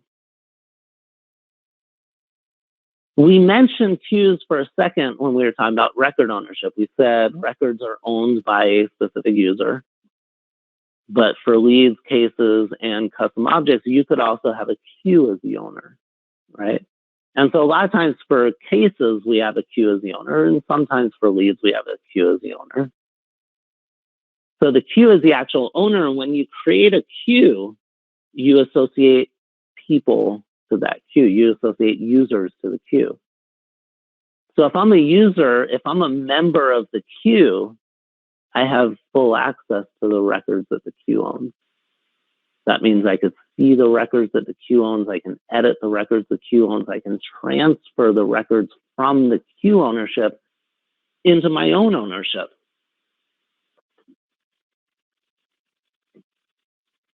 Right? So now the record's owned by someone, either a user or to a queue, based on certain criteria. And then with web delete and web decay, we have what we call an auto response rule. And so the auto response rule is a lot like the assignment rule, but a little bit different. So based on criteria, it's going to determine the email template that goes back to the person that filled out the form. So the auto response rule, the only time you see an auto response rule is with web delete and web decay. Right? Web delete and web decay. The auto response rule determines the email template that goes back to the person that filled out the form. It's very, very specific. That's all it does. It's the email template that goes back to the person that filled out the web delete form or the web decay form.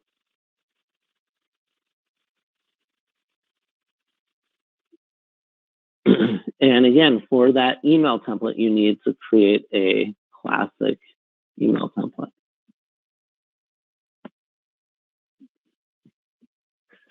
All right. So I've got the web decay, web delete. The customer, fills it out on your website, click submit. Lead or case gets created in Salesforce automatically. Assignment rules assign ownership to a user to a queue. The auto response rule determines the email template to go back to the person that filled out the form. So let's take a deeper look at the assignment rule, right? So assignment rules, you see this only on leads and cases. Only two objects that you see assignment rules. And it's going to assign ownership, right? So you have one active assignment rule. And within that assignment rule, you can have hundreds of entries. And the entries go in order. So the lead comes in, it looks at the first rule entry. Is the lead source web? The picklist value for the lead source field is web. If it is, it gets assigned to the web promo queue. Done. Once it finds that match, it assigns the ownership and it doesn't look at any of the entries below. But if it's not the source web, then it goes to the next entry. Is it trade show? If it's trade show, it gets assigned to Matt. He handles all our trade show leads.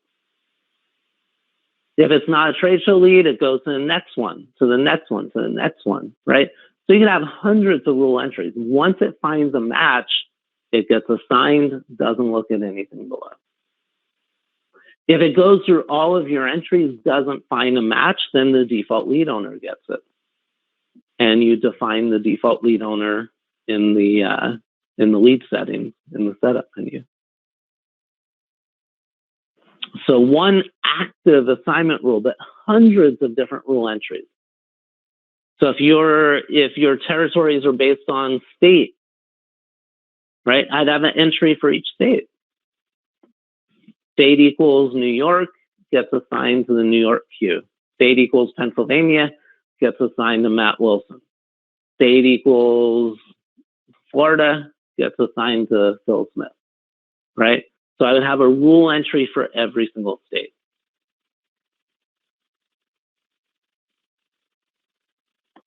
And remember, it goes in order. So you have the more specific stuff up top, the more general stuff down below. So You might say, okay, it's split up. My territories are based on state, but if the industry is technology, I've got a special sales rep that handles all of the leads for technology companies, no matter what state it's in.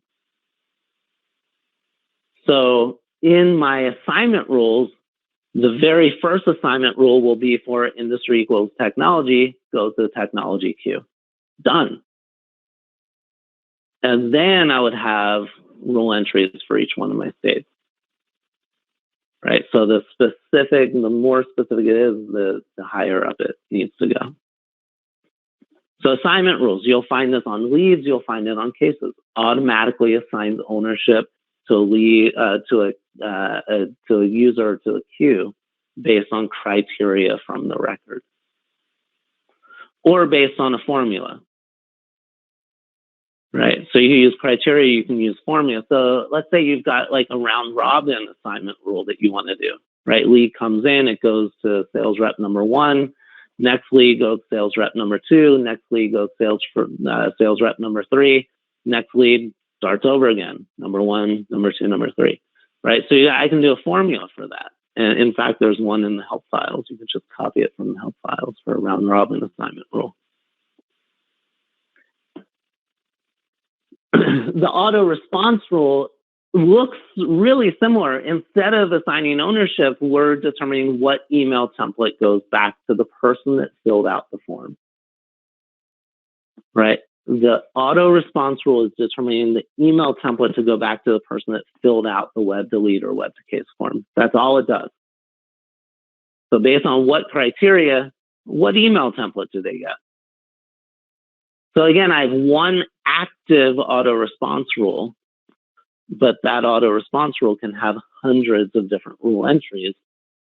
And again, it goes in order, right? It looks at the first rule entry. If it's a match, it sends that email template, done. If it's not, it goes to the next rule entry, next rule entry, next rule entry until it finds a match. If it goes through all your rule entries and never finds a match, we've got a default template that you can send. So you can specify what your default template is.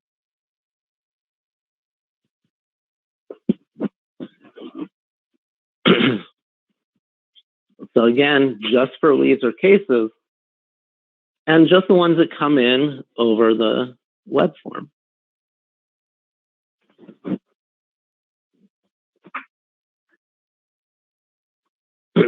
So those are leads and cases. Automation. What about just case automation? Right, so for cases, we have what we call escalation rules.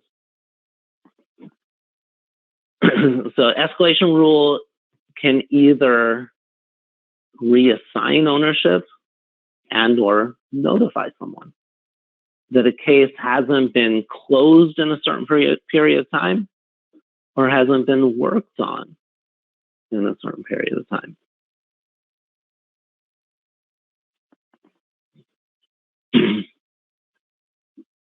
So the escalation rules have a similar look and feel to assignment rules and auto response rules. They're kind of similar.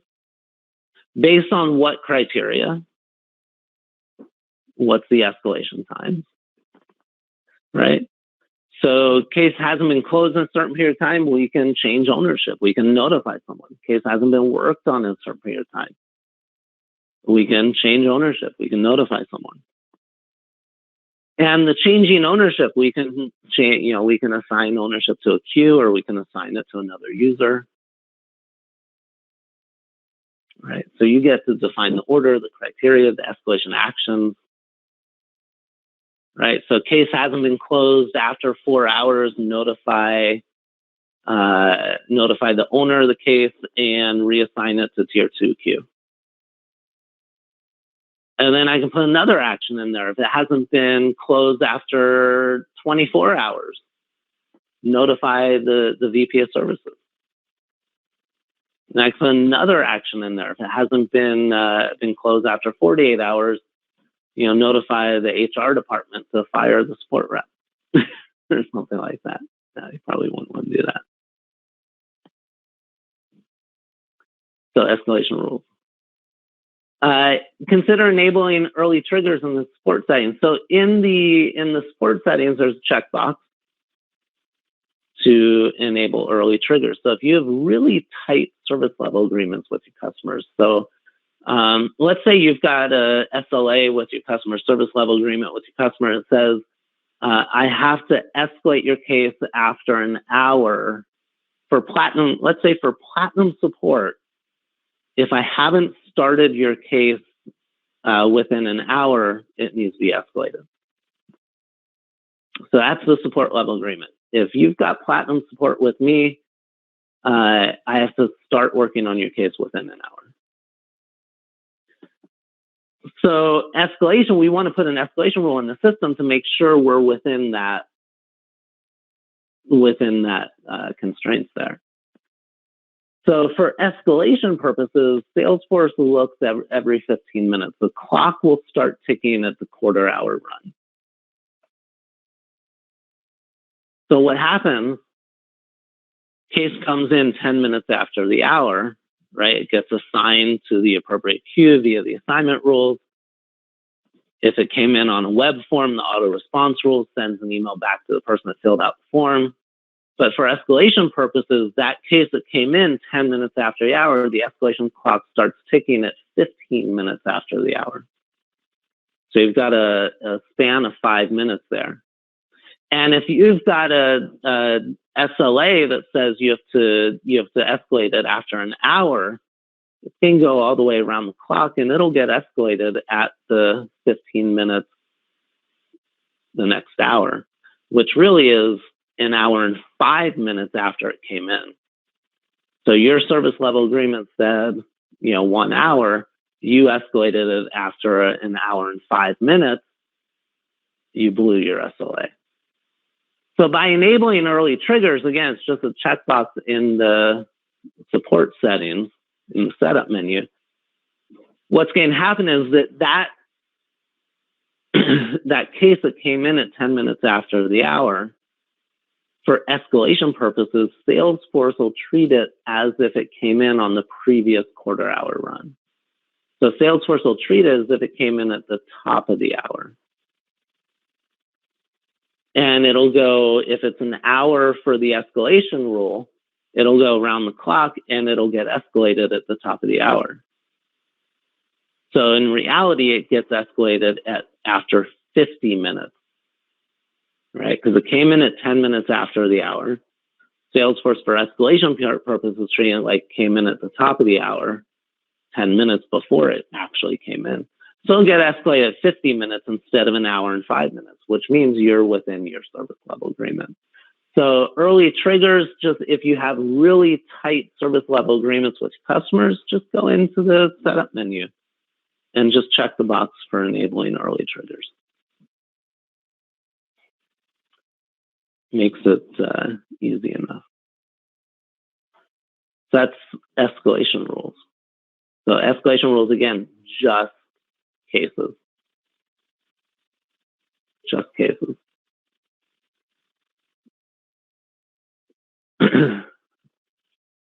The order of execution.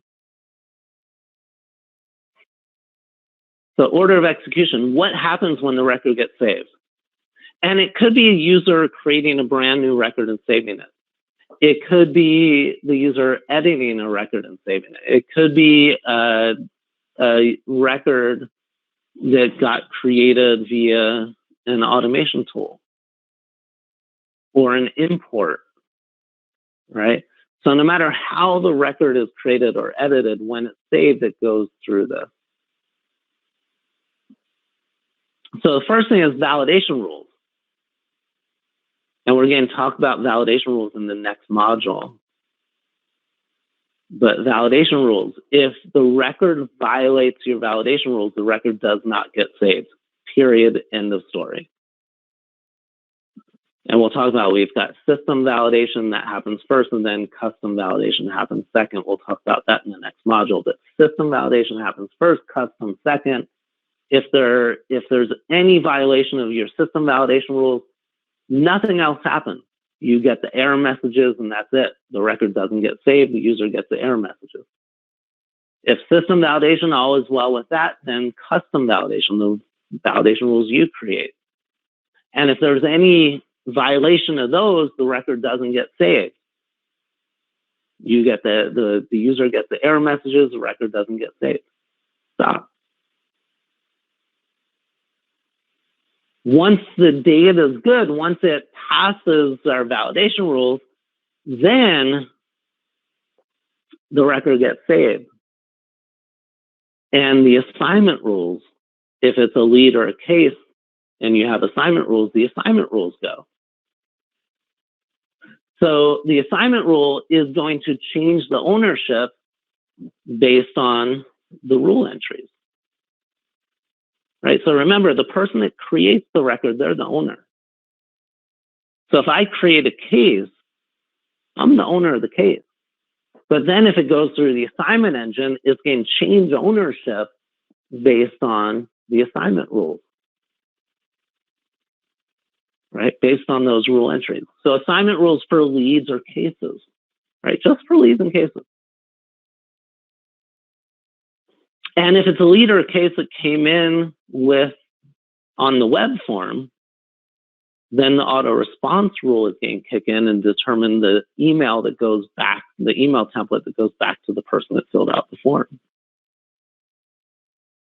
And because this is happening after the assignment rule, after the record's created and after the record is assigned ownership, on the email template, you can have your merge fields for the owner, right? You know, the sales rep or the support rep handling the lead or the case. You can have a merge field for the case number, right? This case number, blah, blah, blah, has been created for you, and this support rep will take care of your case, right? That sort of thing. So we've got the auto response rule. If it's a lead or a case that came in on the web form. And then you have your workflow rules. If you have multiple workflow rules on the object, it's going, every time the record gets saved, it's going to look at the workflow rules in a random order. So let's say we're talking about an account. You create a new account record, you save the account, but you've got 5 workflow rules on the account. Every time you save that account, it's going to look at the workflow rules in a random order. So you better make sure the criteria are totally different for the workflow rules if you have multiple workflow rules.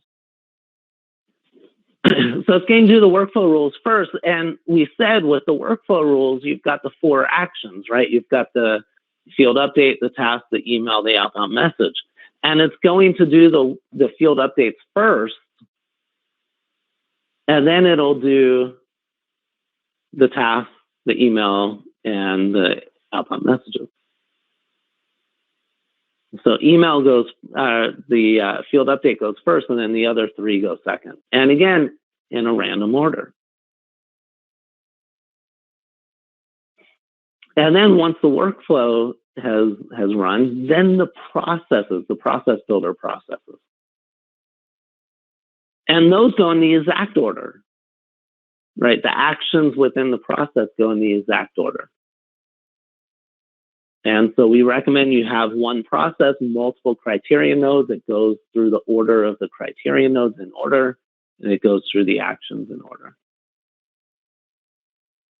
And then if it's a case, then you've got the escalation rules.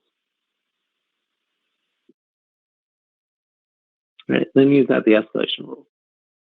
So if the case hasn't been closed in a certain period of time, hasn't been worked on in a certain period of time, hasn't been started in a certain period of time, we can escalate the case. Now, this is a very basic order of execution. Very basic order of execution. This is the admin order of execution. Once you get into advanced admin, we'll add some stuff in there. Once you get into app builder, we'll add some more stuff in there. And then we'll start talking about recursion and all that stuff. And then once you get into developer world, we'll add even more stuff in. So the reality is this one slide, this order of execution, I could spend a day talking about this, depending on how deep you want to go. But for admin certification, this is what you want to know, this order. Right.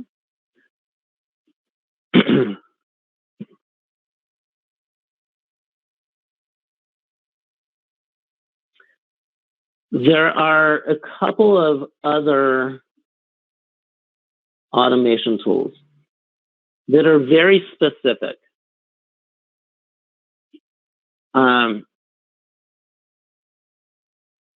So the first one is the big deal alert. So big deal alert, and you'll find big deal alerts in the setup menu. Just do a search for big deal alert. And it's essentially alerting when an opportunity has passed a certain probability and is above a certain amount. And the big deal alert and the update reminder, these are kind of original functionality. These two automations came in at the very, very beginning of Salesforce. And at the beginning of Salesforce, there was a couple of editions of Salesforce, a couple of different versions of Salesforce that didn't have workflow. Right, workflow wasn't available in, I think it was like Professional Edition, and there was an edition even below Professional Edition. Workflow wasn't available. So they created these very specific automations because, it's really important to know, if, hey, there's a big opportunity out there, or reminding people about opportunities. Nowadays, do we really use these? Not really, but they still could potentially be on the cert exam. So big deal alert is very specific. An opportunity, it can send an email notification when an opportunity is over a certain amount and passes a certain probability. The update reminders. So this is an email that goes out nightly in the middle of the night to managers that have direct reports with open opportunities. So the manager gets an email in the middle of the night with their subordinates' open deals. Now this one we really don't use anymore because we can just send a report. We can email a report out, right? The big deal alert, we really don't use that anymore because we could follow opportunities in Chatter, or we can do a workflow or a process for that. But they're still in the system, and they're very specific functionality, and they could potentially be on the cert exam. Dashboard push alerts. So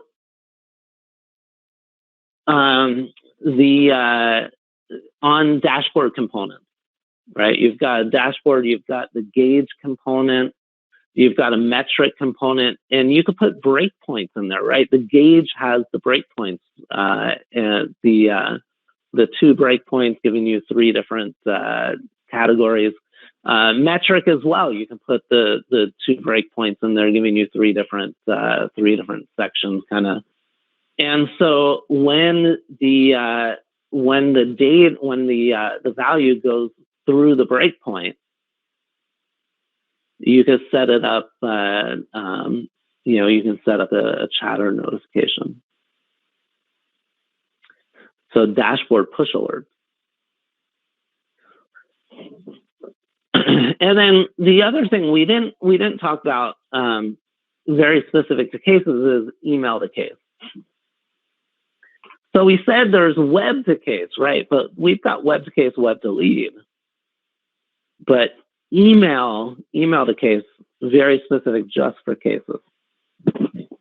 So you need to create a special email address within your email application.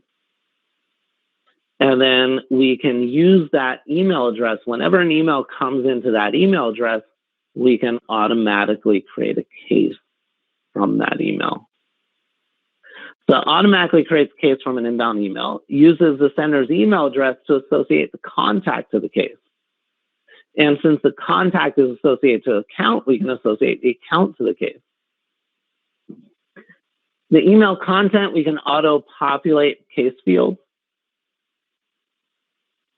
right? So subject becomes subject, maybe the body of the email becomes a description, stuff like that. The thing to remember about email to case is that when you reply back and forth to this email, right? The email comes in, the support rep could potentially reply to the email. And then the customer can reply back, and you can keep replying back and forth. Those email replies, including the attachments, all get associated to the case.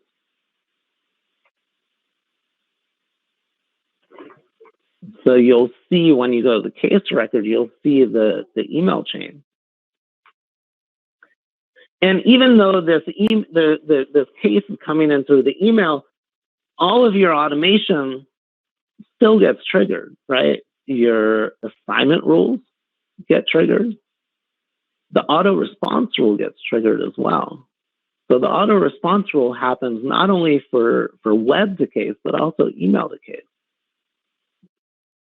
Escalation rules, workflow rules, if you've got workflow on the case, processes, if you've got processes on the case.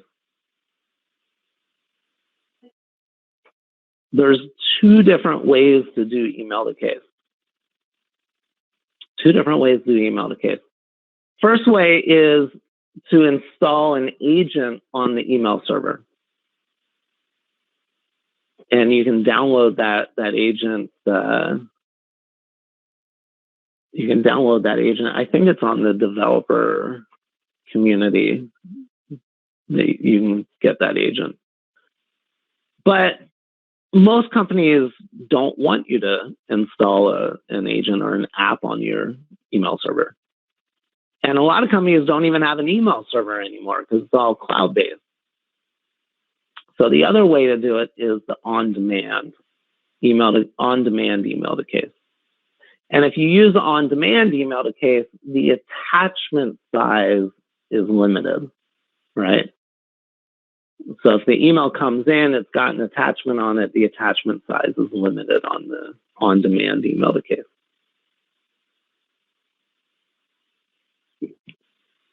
So you've got the email to case, automatically associates the email replies with the case, triggers all your normal automations.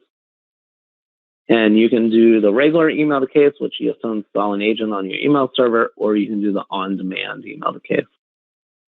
No installation, but an attachment limit. So, so you want to know those bullet points, right? When deciding which automation tool to use, if there is a specific automation tool for that specific functionality, use that automation tool. So what do I mean by that? So if you need to assign ownership of a lead or case, you are going to use the assignment rules for that. Even though workflow has a field update, you can update the owner field. Even though processes have a field update, you could update the owner field. But if you're talking about leads or cases and assigning ownership, you are going to use the assignment rules. If you need to send an email back to the person that filled out a web to lead form or web to case form, you're going to use an auto response rule. even though work phone processes send emails, right? But if it's the person that filled out a web delete or web to case form, you will use a auto response rule for that, right? So if there is a specific functionality, if the auto response rule or the assignment rule or the escalation rule are applicable, that's what you'd want to pick on the certification exam. If those are not applicable, let's say you want to assign ownership of an account. Well, I don't have a specific tool for that. Assignment rules only work with leads and cases. If I want to automatically assign ownership of an account, now that's where I go to my general tools, my workflow or my process, right? If I need to reassign ownership of a lead, if a lead hasn't been touched after 24 hours and I want to reassign ownership of that lead, I'm not going to use escalation rules because escalation rules are only for cases. So if it's a lead or any other object, I would have to use my general tools, my workflow or my process. But if it's a case, I would use the escalation rule because I have a very specific tool for that specific functionality.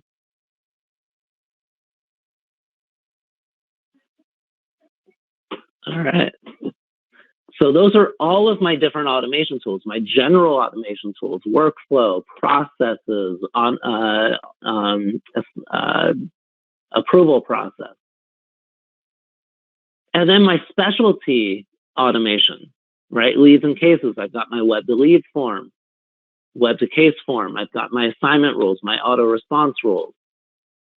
Very specific for cases, I have my escalation rules. And then I have my very, very specific big deal alerts, opportunity update reminders. And then I've got my email to case and my dashboard push alert.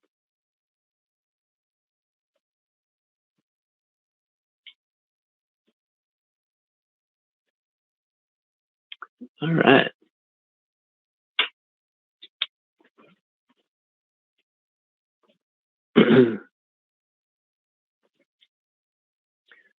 So the next one is data management. So we've got data management, and then we'll take a little break. And then we've got reports and dashboards, and then wrapping it up. We got about 2 hours more. All right. So data management. So the exam objectives for this one. Describe considerations when importing, updating, transferring, mass deleting data. Describe different ways to back up data. Given scenario, identify tools and use cases for managing data. Describe capabilities and implications of data validation. So we'll talk a little bit about data validation. And then the options for deleting data. All right. Not bad. So some keywords, data in, right? So how can we get data into the system? We can use the import wizard. We can use data loader.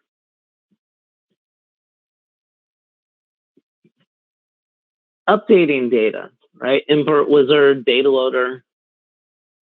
And when we say data loader, not only the actual data loader, which is an app that you can download from the setup menu, install on your computer, but also dataloader.io. So the website, the data loader website, dataloader.io, originally was created by MuleSoft, but remember last year, Salesforce purchased MuleSoft, so it's now dataloader.io is now a Salesforce product. So you could, if you don't want to download and install a data loader on your computer, you can always use dataloader.io. There is a free version of that tool. It's cloud-based, so you don't have to worry about downloading and installing it. It is so there's a free version of it. It does limit you to the number of records that you can use, but usually it's enough for most people. Data out, right? So how can I get data out of Salesforce? Well, I can run a report and export the report. I can use data loader, dataloader.io. And then there's also the data export service. We'll talk about that as well. Deleting data, right? So how can I delete data? Well, I've got the data loader, dataloader.io. I've got the mass delete tool wizard. And then data that's been deleted goes to recycle bin. So we'll talk about recycle bin as well. And then there's also validation rules, right? So system versus custom, violation of my validation rules, user can't save the record.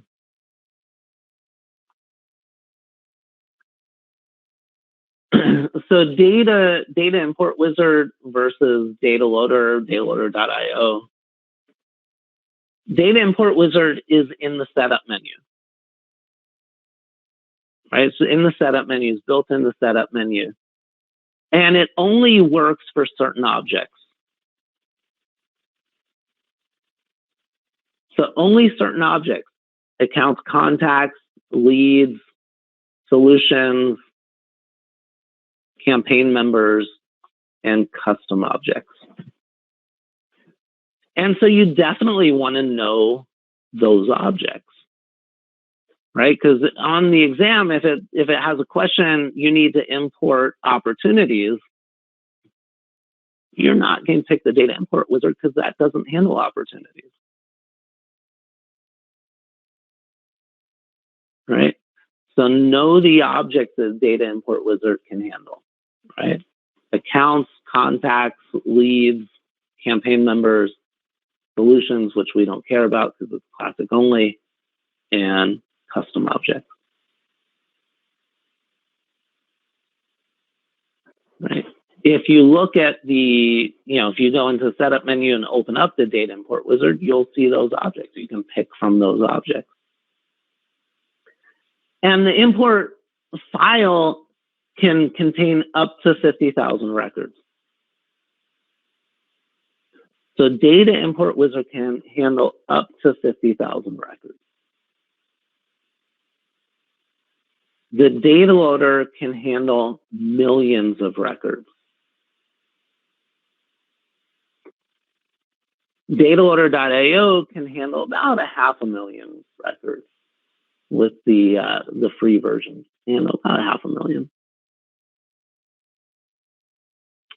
So if you're importing over 50,000 records, you're not going to use the import wizard. The import wizard is really cool. It can help you prevent duplicates. So when you're importing leads or contacts, you can use the email address to prevent duplicates. If you're importing accounts, you can use the account name, account site combination to prevent duplicates. Dataloader.io, they'll import the records. They don't care if it's a duplicate. Import wizard, you can choose whether or not to trigger workflow rules, workflow and processes, right? Process builder processes. So there's a checkbox to not to trigger the workflow or processes. So it's really cool. Let's say I'm importing 20,000 leads, and I've got a process where if the rating of the lead is hot, it sends an email to the VP of sales. So I'm importing 20,000 leads, and 5,000 of them are hot. Do I really want 5,000 emails going to my VP of sales? Well, if I use the data loader, dataloader.io, that's going to happen, right? Automatically, it's going to trigger that process. But with the data import wizard, I can decide if I want to trigger the process or not. I probably don't, because my VP of sales will get really mad with 5,000 emails.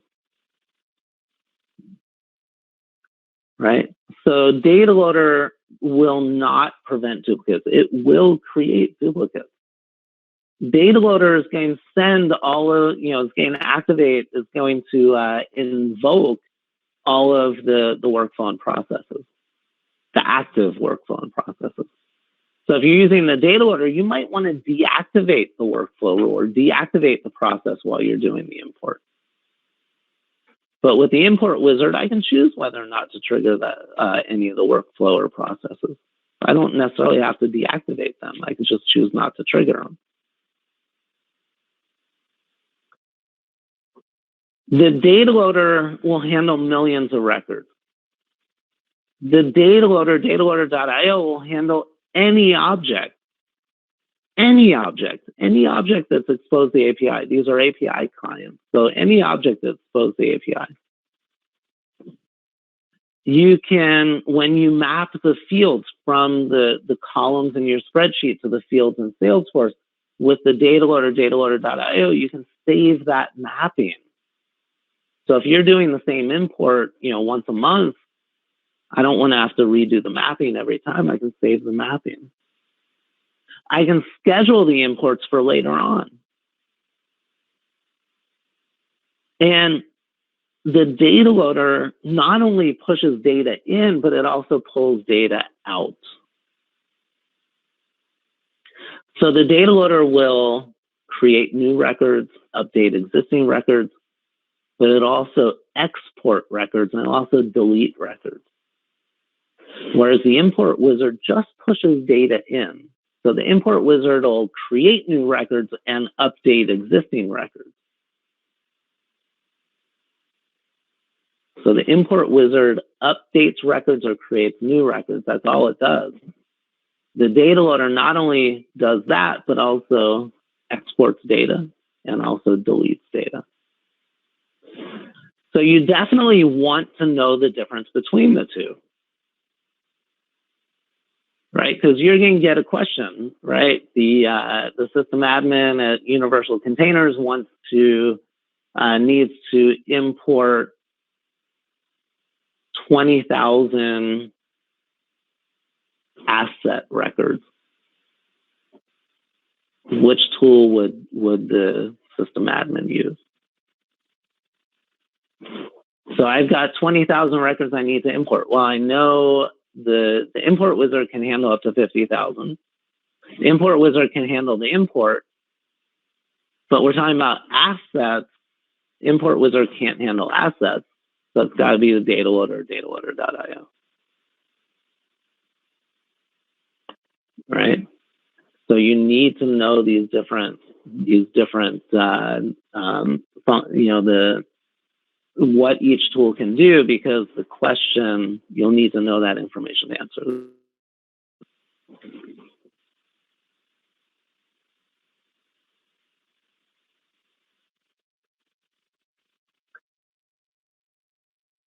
So best practices, right? Create any fields necessary prior to the import. If you have a column in your spreadsheet that you're importing, but you don't have a field in Salesforce to house that data,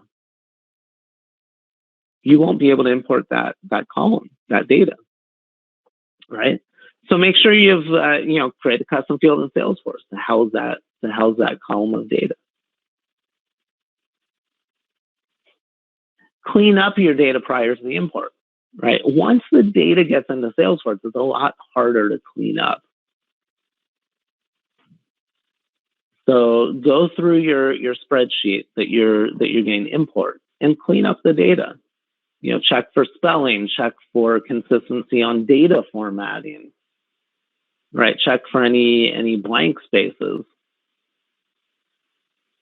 Make sure that the data in your spreadsheet doesn't violate your validation rules, right? Because if it violates your validation rules, the record won't get created. The validation rules always run. So no matter what tool you're using, it's going to run the validation. it's going to run the validation rules. If that record violates your validation rules, that record will not get saved. So if you're importing new records, that record won't get imported. Based on the tool that you use will be how you get the notification that it wasn't created.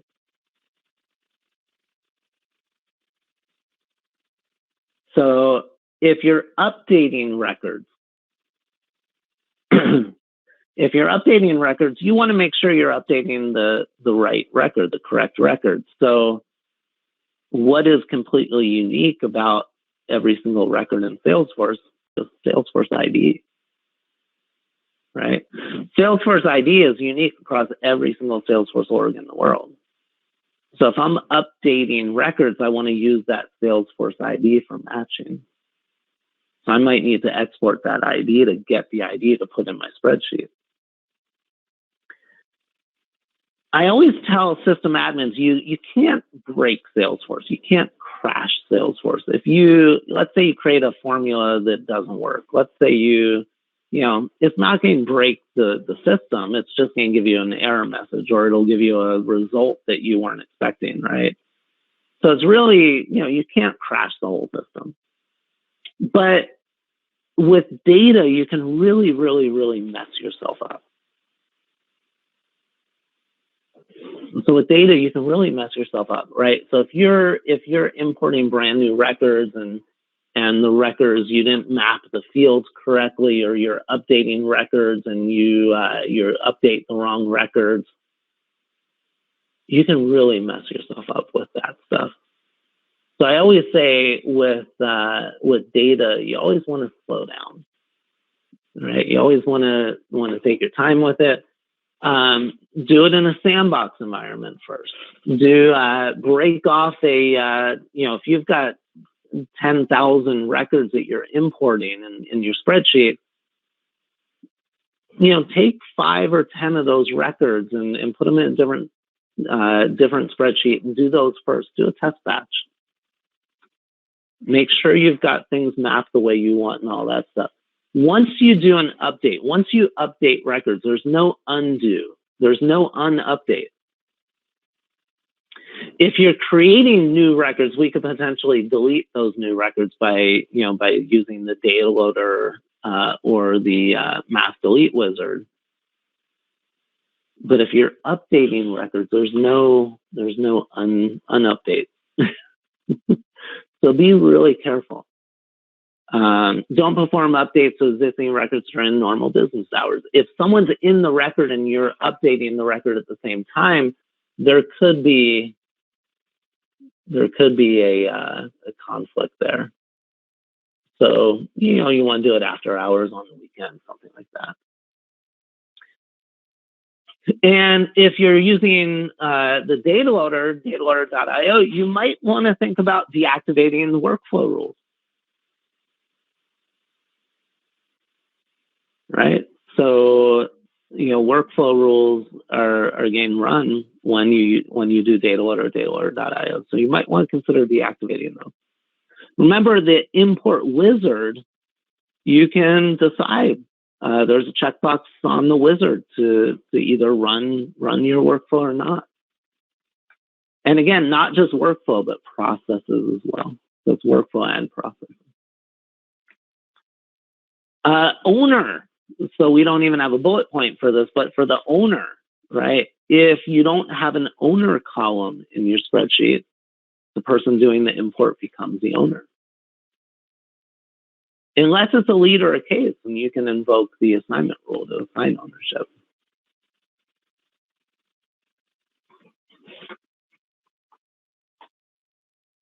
So a little bit about the import wizard versus the data loader, dataloader.io. Let's talk about backing up the data. Let's talk about backing up data. So how can we get a copy of our data, right? Several different ways to do it.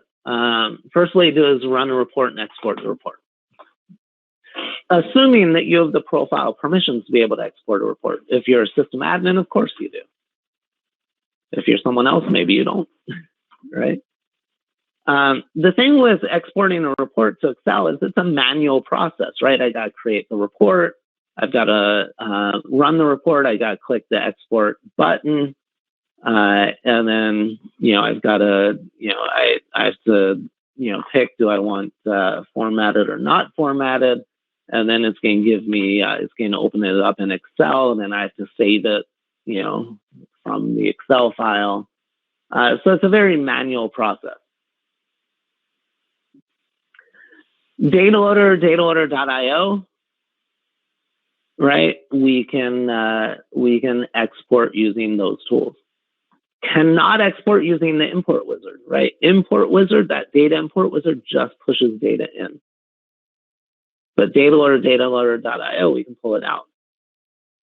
And we can schedule exports. So we could do this manually, we can do it automated. But remember, dataloader.io is object by object.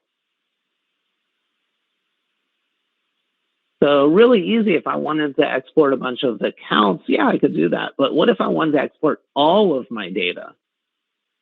Accounts, contacts, leads, opportunities, cases, all my custom objects, all that stuff. I'd have to do a lot of data loadering, something like that. So even though I can automate the process, I'd have to set it up for each object. So instead, we've got the weekly data export service, right? Again, it's an automated process. I pick either all my data or what objects I want to export. And Salesforce will do the export for me. It'll give me, they'll email me a link to where it's a zip file, and I can open up that zip file, and it'll have a CSV file for each object.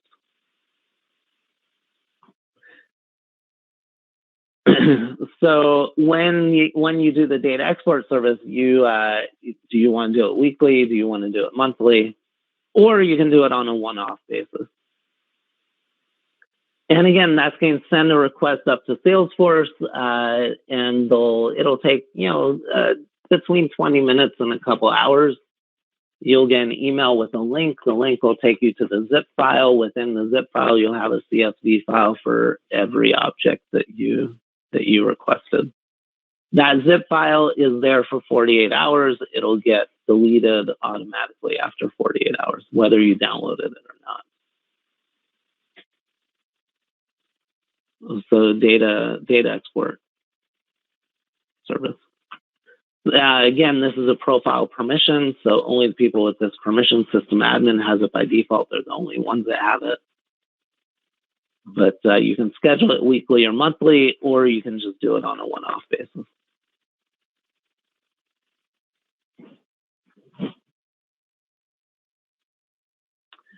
So that's our data, right?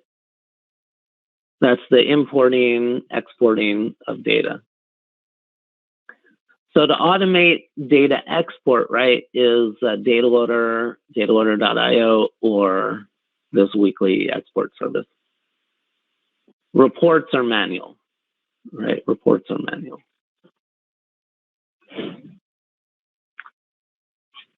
All right. So let's switch gears a little bit, talk about validation rules. So I mentioned when we were talking about the order of operations, right? Validation rules come first. I mentioned that we have system validation and we have custom validation. So what's system validation? So the first thing is, not even looking at the slide, the first thing is that the data in the field matches the field type. So if you have a number field, let's say you have a number field, and the user puts the data in, but they put some letters in a number field. what's going to happen when the user saves the record? They're going to get an error message. Hey, you can't have letters in the number field. What if you have an email field? You have an email field and the user puts an email address in there but doesn't put the @ symbol in there. When they save the record, they're going to get an error message. Hey, you can't have an email address without an @ symbol. Right? So the first thing on system data validation is that the data works with the field type. And then the other part of system validation is the slide right here. So custom fields, certain custom fields you can make required or unique at the field level.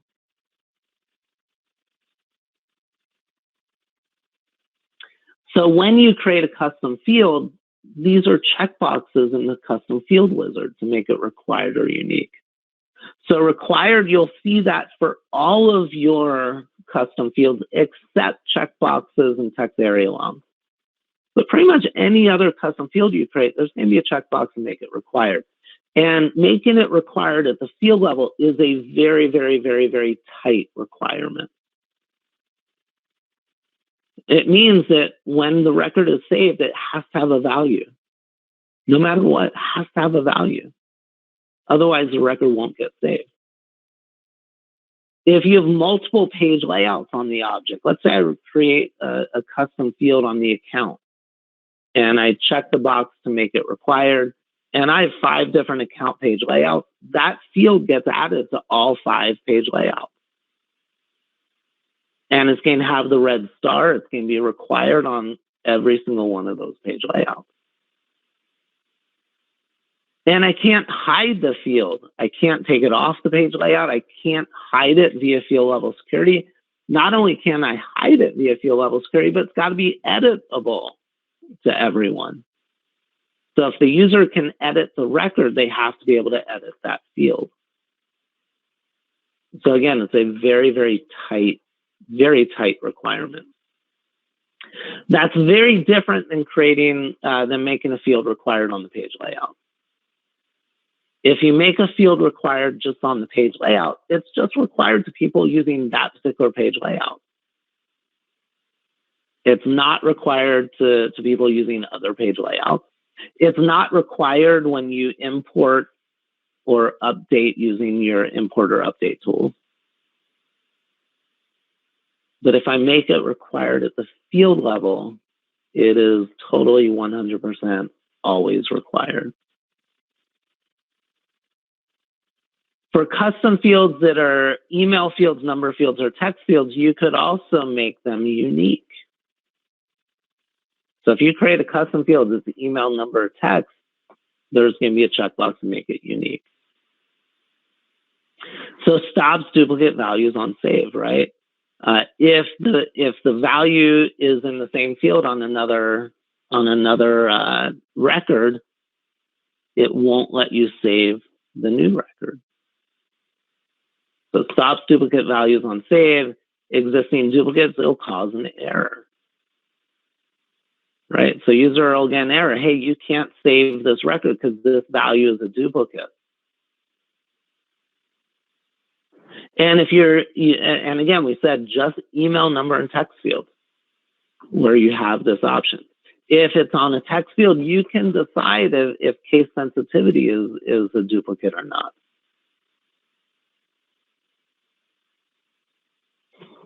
So that's my system validation, right? That happens before the custom validation. And the custom validation are the rules that you create.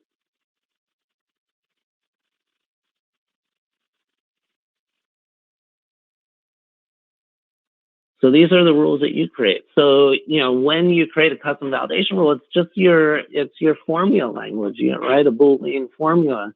If it's true, there's an error message. So remember, if it's true, there's an error.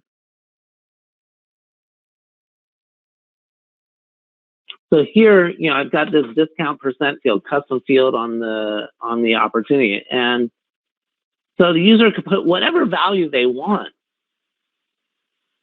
But I've got a validation rule where the discount percent greater than 20%. If that's true, then the user's going to get an error message and the user won't be able to save the record. Right? The record won't get saved. As a system admin, you get to define the error message. You get to define the location of the error message. Right? But remember, the user themselves, they can put in all the bad data that they want. Right? They can tab through all these different fields, put in all the bad data that they want. They're not going to get the error message until they click that save button. Until that save order of execution is invoked, then they get the validation errors. Record doesn't get saved. Instead, the errors display. So the system is looking at all of the fields. It's looking at the entire record. And if there's a violation of first the system validation, it'll give those errors. No violation of system, then it looks at the custom. If there's errors here, it'll give those errors. So if they put in a ton of bad data and they violate 3 different custom validation rules, they're going to get all 3 error messages. And they have to clean it up.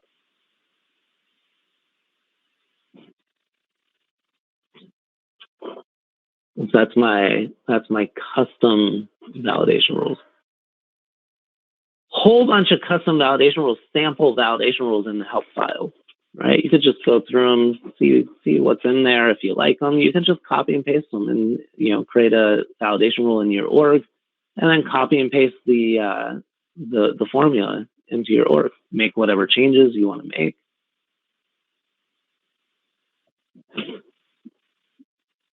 Validation rules, any object, standard objects, custom objects, doesn't matter. Validation rules are enforced on import and update through your import and update tools. So make sure the data in your spreadsheet doesn't violate your validation rule.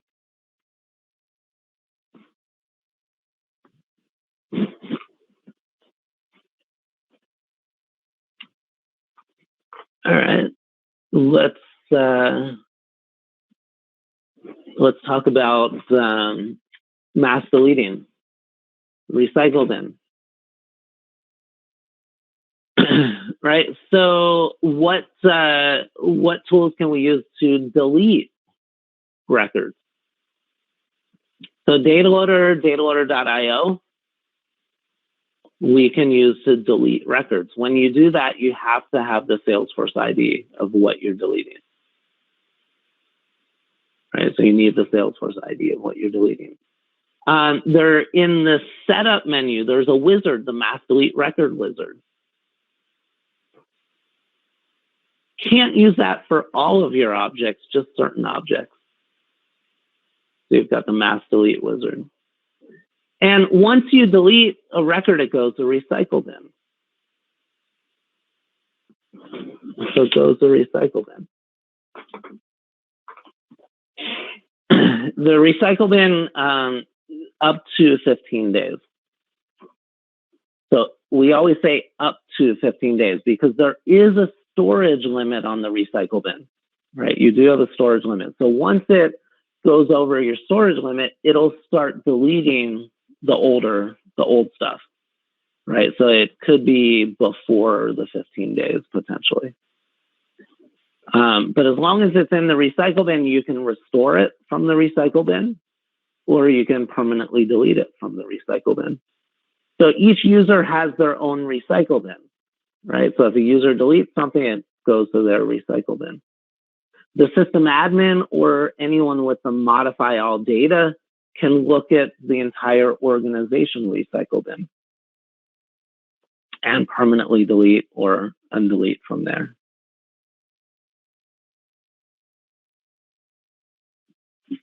Excuse me, we always say before you do a mass delete, you might want to export those records into a spreadsheet somewhere, just in case. So you might want to do an export using dataloader.io before you do the mass delete.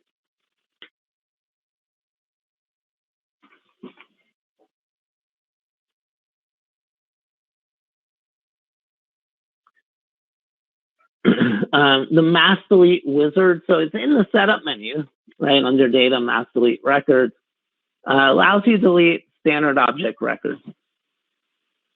So it doesn't work with custom objects, only standard objects. And not only will it delete that record, but it also delete child records as well. So think about it, right? How can a child live without parents? So if I delete an account, if I use the mass delete to delete accounts, not only will it delete the account, but it'll delete the contacts associated to the account, the opportunities associated to the account, the cases associated to the account, right? It'll delete all those.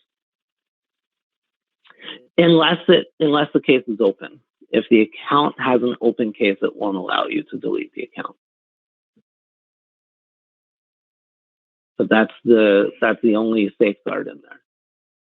So I close all the cases, I can delete the account, it'll delete all the children as well.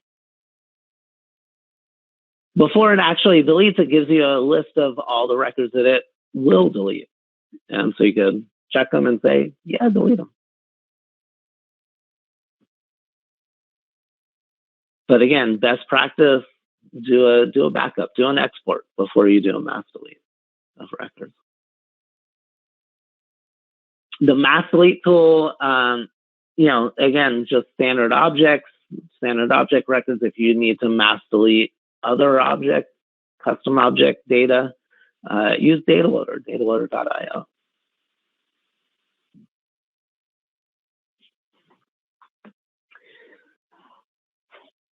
And then we said recycle bin,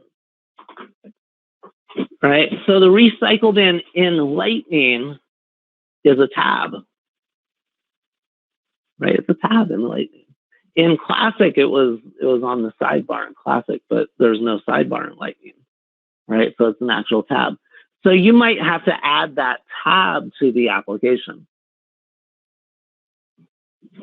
right? So you go into the app manager and go into the app and just add the tab to the app, or you can get to the tab through the app launcher, right? The little waffle in the upper left.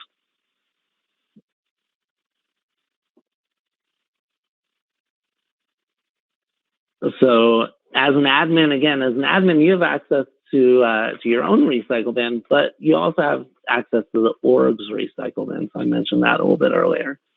You can view, restore, permanently delete from your own recycle bin or from the entire org's recycle bin. But not just the admin, anyone with the modify all data. So that comes in with the modify all data. So remember, recycle bin is available on the Lightning experience. It's just a tab that you can access through the app launcher, and then you can add it to the app. All right, that's a little bit on the recycle bin. So we talked about importing, updating, transferring, deleting records. There is a we have that mass delete wizard. There's also a mass transfer ownership wizard, right? So you can transfer ownership of a record from one person to another using the mass transfer tool. You can also use DataLoader. You can also use the dataloader.io, and if it's an object supported by the import wizard, right, you can update the owner field, right? So if you want to do a mass transfer of records that way by just putting in a spreadsheet, changing the owner field, you can use your import tools to do that as well. Again, the backing up of data, we say you can do reports, right? To export a report to Excel, you've got the DataLoader, dataloader.io to do exports. You've got the weekly export service. But the reports is manual, right? You've got to click that export button and all that stuff. So reporting, exporting through reports is manual. Exporting through DataLoader, dataloader.io, the weekly export service, that could be automated. And again, know the difference between the data loader, data.io versus the import wizard. Know that slide. The system validation, custom validation, right? The record violates our validation rules. The record does not get saved. All right. So before we hit this last module, we're going to take we'll take a 10-minute break, another 10-minute break, and then we'll come back. We'll finish up. So let me put the break slide up here, and so we'll say 12:50.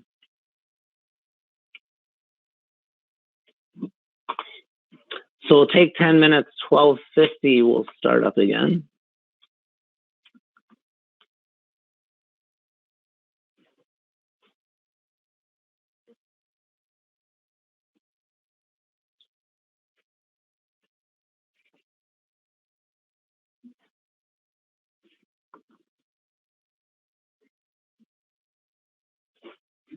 So again, take a break, 10 minutes, we will start back up again, 10 minutes.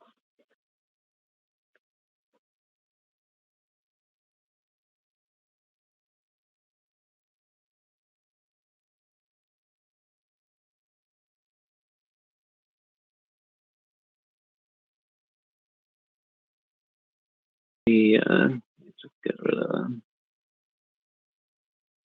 that. So the last thing we're going to talk about, reports and dashboards, and then we'll wrap it up after that. Got about an hour and 10 minutes left. Excellent. So reports and dashboards. So the section is the analytics section, right? So describe options available when creating, customizing a report. Impact of the sharing model on reports. So our record access model, how does that then affect reports? Options available when creating, modifying dashboards, and capabilities of custom report types. So custom report types, really super cool functionality in Salesforce. If you took the admin class, we don't go over that in admin in the ADX 201. We hit it in the advanced admin, we hit it in the app builder, we hit it in the 3-day reporting class. So it's some other places. And if you haven't done custom report types, there's a Trailhead. Check out Trailhead for that as well. Really super cool functionality that you didn't know that you could survive without. So keywords, right? Standard report types versus custom report types. So these are the objects and the related objects that you want to report on. The standard report types, of course, come with Salesforce, and then the custom report types are report types that you create yourself, which we'll talk about. Report formats, right? We've got tabular, summary, matrix, joined. Report filters, and then report charts, so we can filter based on field values, criteria, the different charts we can put in. The ability to export reports to Excel, also the ability to schedule, or in Lightning we call it subscribing to a report. So automatically emailing reports out to people, and dashboards, right? And then the running user. So running user, not only the dashboard, but the running user of a report that's been emailed out. So those are keywords for this module. I really like this slide. I like this slide a lot because as a system admin, I don't want to get caught up in writing reports for everyone all the time, right? I want people to be able to create their own reports, or if I need to create the reports for them, I need to know a lot of information. And so this template, this kind of helps you in determining, in what information do you need from the user to create the report for that user. And if I get them to fill this out for me, I can say, well, you've got all the information right here. You could just create the report yourself, right? So we have the report type, right? That's the first thing you need to know. What object or related objects do you want to report on? Right. So that's one of the keys to this is not only, in Salesforce, you can only report on one object at a time unless the objects are related together. Right. So if I'm reporting on opportunities, I can also bring in account information and contact information. Right. Because there's a relationship there. So if you need to report on two different objects in the same report, they have to be related. What if they're not related to each other? Well, you can create the relationship, right? You can create a lookup field. You create a lookup field on the child's object, looks up to the parent object. And once I create that lookup field, once I create the relationship, the system will automatically create a standard report type for me. So let's say I create a custom object. Let's say I create a shipment object. And the shipment, so I create this custom object. Now there's a report type for shipment. So I can report on shipment. But then I create a lookup field on the shipment that looks up to the opportunity. So now I've got a relationship where opportunity is the parent, shipment's the child. And so now there's a standard report type, shipments with opportunities. So when you create a custom object, the system will automatically create the report type. When you create a relationship, the system will automatically create the report type for that as well. So the report type, what object-related objects do you want to report on? And then the scope, whose records? So whenever you're doing the scope like this, the whose records, you'll see my, and you'll also see my teams, and you'll also see all. What do those really mean? Right? So if I'm doing a report, is it my accounts? Is it my team's accounts? Is it all accounts? Well, my is always ownership. My is always ownership. So it's just the accounts that the person running that report owns. So if I'm the system admin, I don't own any accounts. If I run a report with the my account scope on there, it's going to be empty. Even though I'm allowed to see, even though I've got to modify all data, I can see every single account record in the system.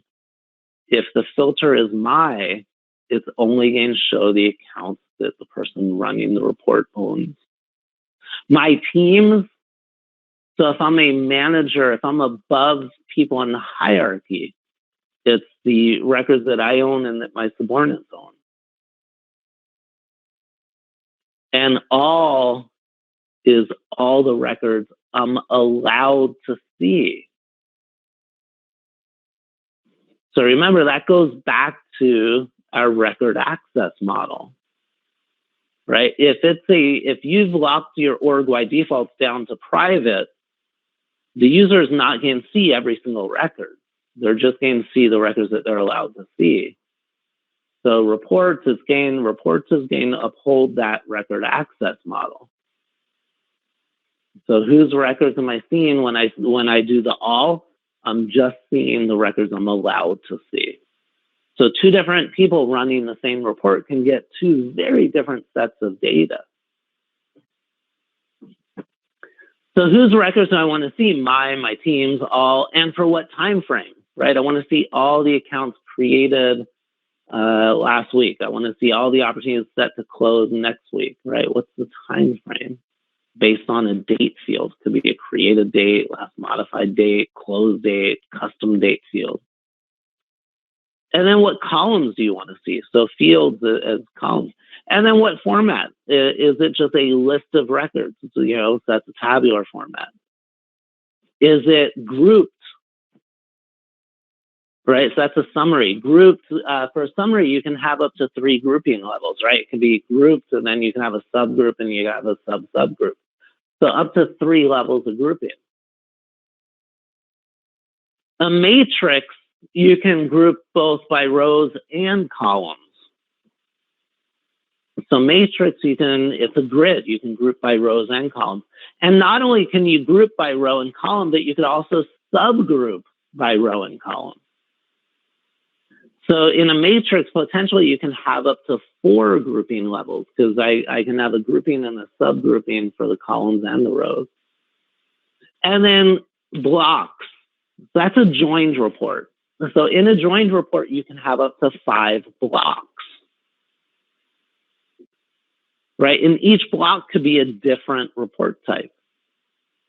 So I could have the first block is opportunities. The next block is cases. Next block is activities. And then I can group across all the blocks with the account name or something like that. So what format, and if it's a summary matrix or joined, what field or fields am I grouping by? What columns do I want to summarize? So my number columns, percent columns, currency columns. I could do a sum, I can do averages, I can do minimum, maximum, and I can do that at the grouping levels, and I can do that at the grand total level. Do I need any additional filters in there? And do I want to put some conditional highlighting in there? So my number columns, my summarized columns, I can do highlighting, high values, low values, middle values, put charts in there. All sorts of cool stuff, right? Those are the questions I ask. So reports, what are reports, right? Reports, lists, summaries allow you to aggregate, analyze your data. In Classic, you'll find a bunch of standard reports, right? So a bunch of standard reports are housed in standard folders. So reports are housed in folders, right? If you look in Classic, you'll find a bunch of standard folders with a bunch of standard reports in there. You can run those reports. You can use those reports. They can't be overridden. They can't be deleted. But you can go in, you can customize them, and you can save them as a custom report. Once they're saved as a custom report, they're saved in a custom folder, and now they're available in Lightning. So you can use them as starting points if you wanted to. Custom reports, right? We can take a standard report, do a save as, or we can build it from scratch using the report builder. We save them in folders. Everyone has a personal folder, and then there's the just the other folders that you create. People may or may not have access to. And then custom reports, because it's custom, you can make changes to it. You can delete it, right? You delete a custom report, it'll go to the recycle bin.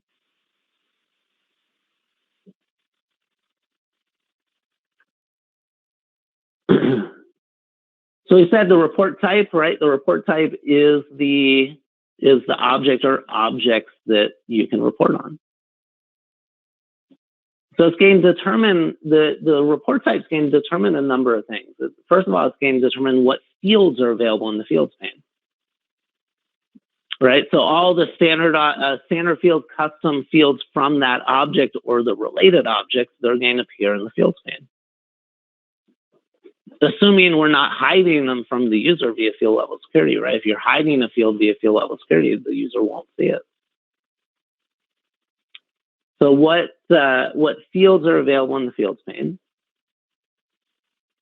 What columns are in the preview bar by default? That's also determined by the report type. And the filter, the primary, the main filters, right? That's determined by the primary object in the report type.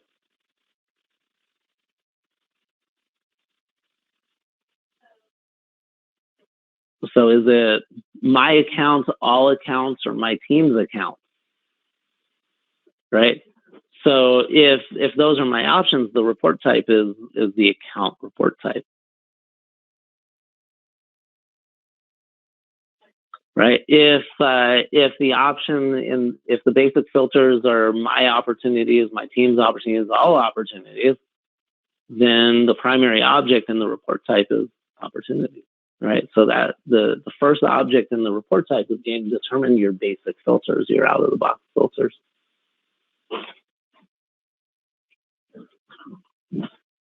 Now, the cool thing is with custom report types, you can customize all that stuff.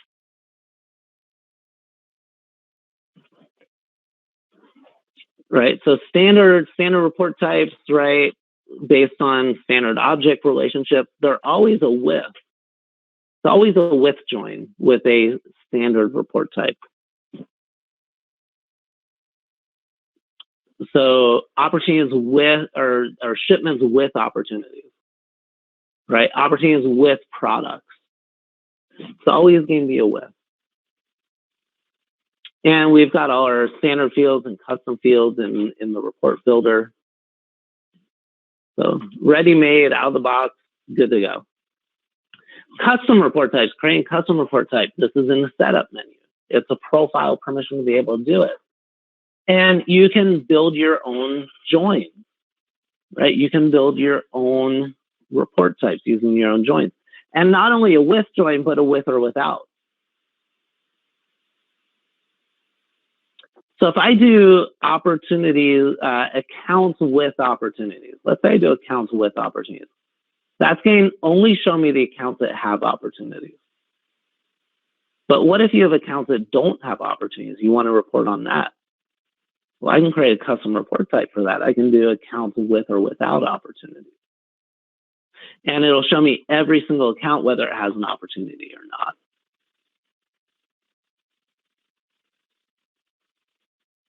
So the cool thing is, yeah, I can do a with join, or I can do a with or without join. And I can have up to 4 objects deep. So opportunities with products with schedules. That's 3 objects. And I can potentially get a 4th object if there was another child in there. They still have to be related. Right? There still has to be a relationship there. And then the nice thing about a custom report type is you can determine what fields appear in the fields pane. So if you want to take some fields out of the fields pane, you don't want all the fields to be on the report. You can relabel fields as they display in the fields pane. You can determine what fields appear as columns by default. So custom report types is really super powerful functionality. And if you haven't gotten into it yet, please do. Take a look at Trailhead module, or take a look at Advanced Admin, because it's not only for the test, it's important for the test, but it's very important to be as a system admin. It's just very important functionality for that. As the user goes, it's just a regular user creating a report. They don't know the difference between standard or custom report type. They don't know that there even is such a thing. They're just picking the object and the related objects they want to report on. Right? So it's really it's no big deal to the actual user, right? We said we have the 4 report types: tabular, just simple listing of data; You could potentially have a grand total at the very bottom, but there's no groupings, there's no subtotals or anything like that. Summary report, you can group. You can have groupings, you can have subgroupings, sub-subgroupings, and your summarized columns, you can display those summaries at the grouping levels and at the grand total levels. You can create charts on that. So up to 3 levels of grouping on that. Matrix report, right? Matrix report, you've got you can group horizontally and vertically. So here I've got it grouped vertically by the opportunity owner, and I've got it grouped across horizontally by the close month. So it's kind of like a grid in there. But we said you can have subgroupings for each one. So your row groupings and your column groupings, you could have subgroupings. So with a matrix, up to 4 groupings. And then the joined reports, we said they're report blocks. Each block is its own report type. Now this screenshot is really bad because I wouldn't have the account name in each block. Instead, I'd have the account name before the listing of the blocks so that each block is grouped by the account name, right?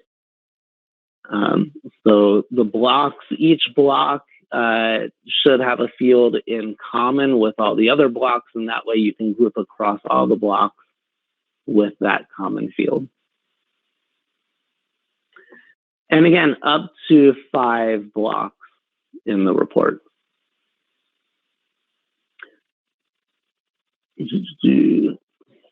Filter logic. So we can add filters, right? You can add up to 20 additional filters, and the filters, based on any field that's on the objects that we're reporting on. Standard field, custom field, doesn't matter. And whenever you're doing filtering like this in Salesforce, whether it's reports or anything else that you're doing criteria, Salesforce always puts an and operator between the lines of criteria. So if you're doing processes or workflow, assignment rules, auto response rules, and you're using criteria, it's always, if you have multiple lines of criteria, it's always going to be an and operator.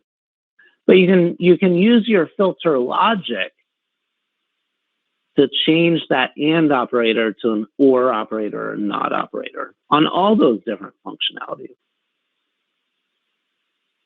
And you can use parentheses to offset the conditions. So in this case, it has to be number 1, and it has to be either 2 or 3. Right, so parentheses to offset the conditions. And again, this filter logic, anywhere where we use criteria. List views, workflow, approval processes, process builder, assignment rules, auto response rules, escalation rules, anywhere we're using criteria, you can put in your filter logic.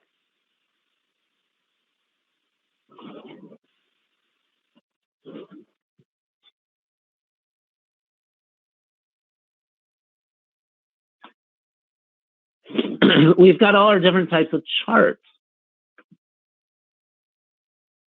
right? You've got the horizontal bar, the vertical bar. You've got the stacked.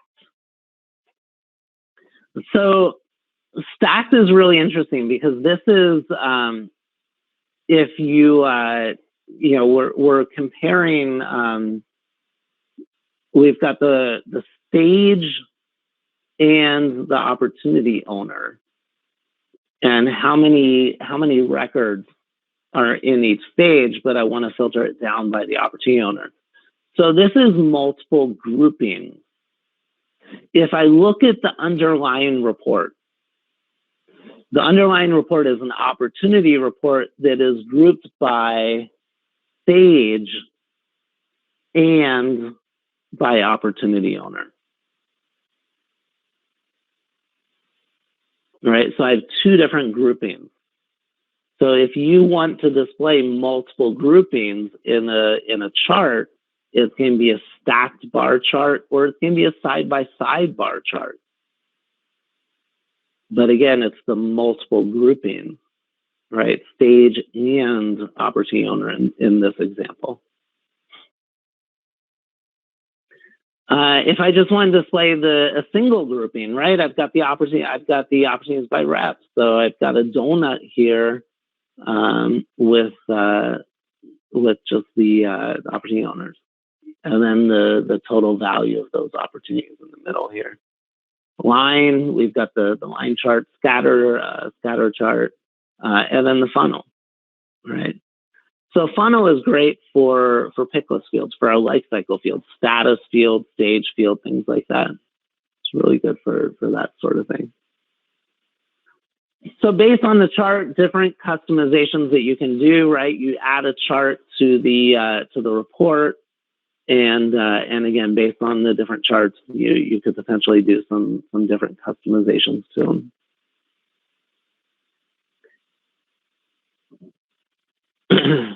Exporting. So this is a profile permission or a permission set permission, right, to be able to export a report to Excel.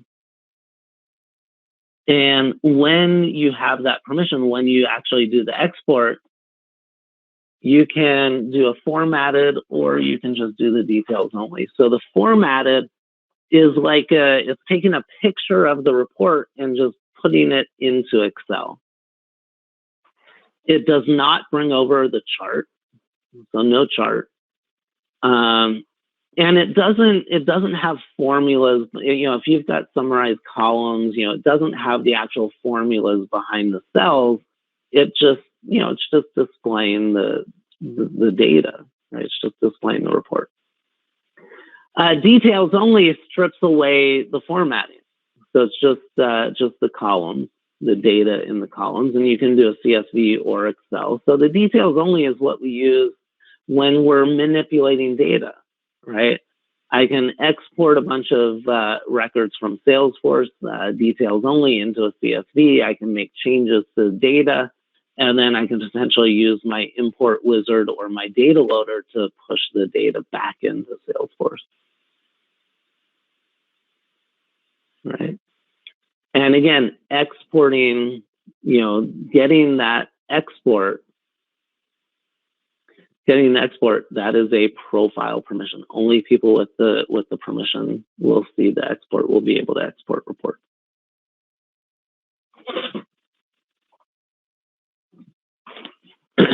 Subscribing to reports. So this will send an email of the report out, right? So do I want to do it daily, weekly, monthly? If it's weekly, what day of the week? The time, you have to put in a time that this happens. And you could potentially add in conditions if you wanted to, right? Only send it out if it meets this filter criteria. And then who gets it? Yourself, and who else? So the who else has to be Salesforce users, right? You can't send it to someone that's not that's not a user in your Salesforce org. So this email goes out, and the body of the email is the actual report, right? So the user opens up their email. In the body of the email is the actual report.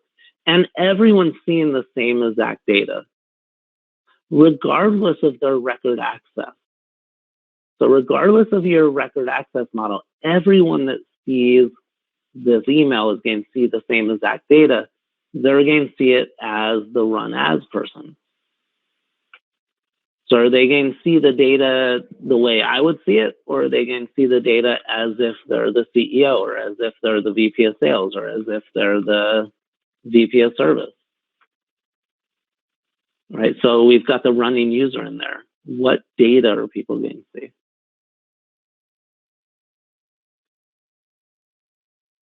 So when you schedule a report, the running user determines whose data is visible in that report. There's some built-in limitations on this, right? So the first thing is the running user must have access to the folder that the report is saved. The people that you email it to also have to have access to the folder that is saved.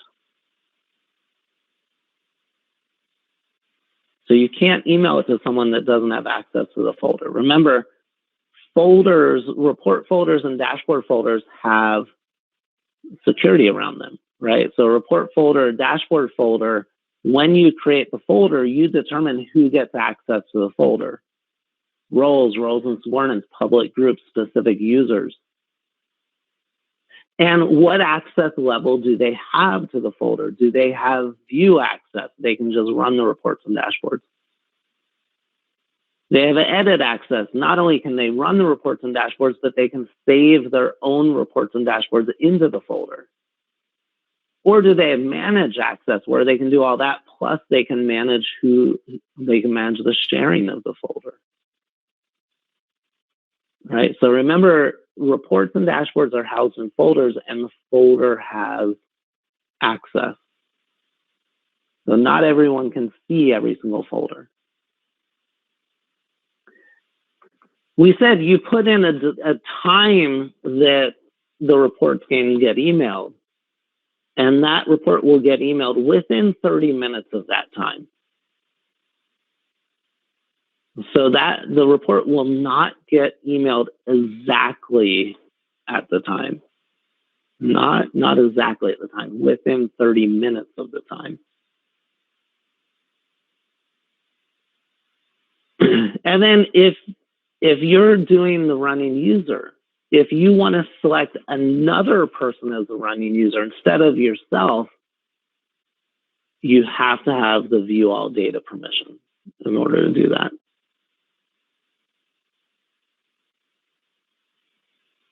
Otherwise, if you don't have that permission, then you can just run the report as yourself. So scheduling and emailing a report, we call it in Lightning, we call it subscribing to a report.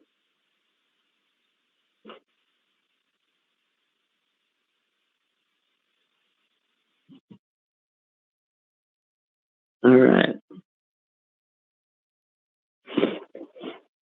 So switching gears a little bit to dashboards.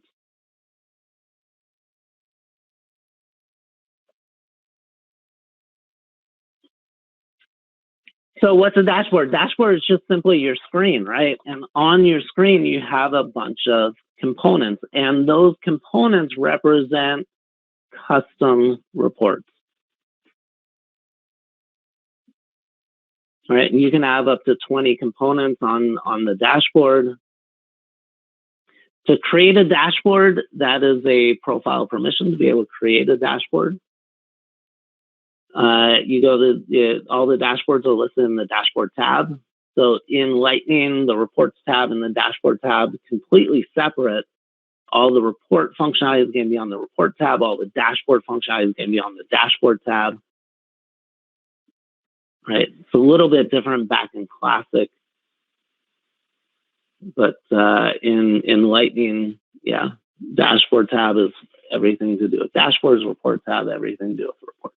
Completely separated. Dashboards have a running user as well. Right? So all these components that are on the dashboard, everyone's going to see the same exact data. They're going to see it as if they're the running user.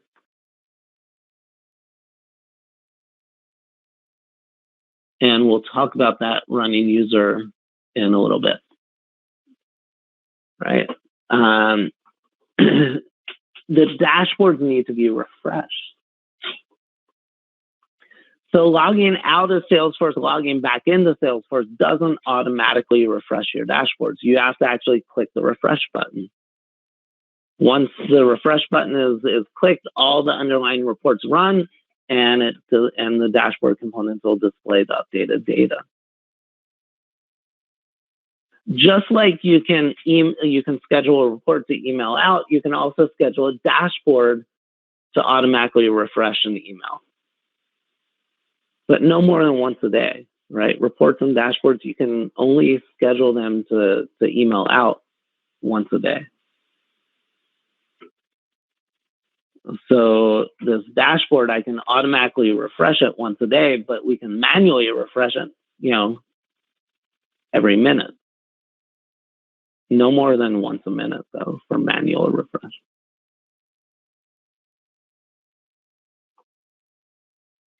So in the Lightning experience, dashboards are awesome. They look great. The components have a very updated look and feel. You can have 9 or 12 column dashboards. So each dashboard component, you can size the different components, make them different sizes, small components, big components. You can change the color palette for these. You can make them, here we've got, these are all light colored components. So you create a dark colored component, really stand out. You can, if you've got a chart on the underlying report, when you create the dashboard component, you can just check the box to use the chart on the report. And so now I don't have to reconfigure the chart on the dashboard. If I'm creating a report and I've got a chart on the report, I can check the box to automatically add it to a dashboard. Right? And again, we can subscribe to the dashboard so we can automatically email these dashboards out to people.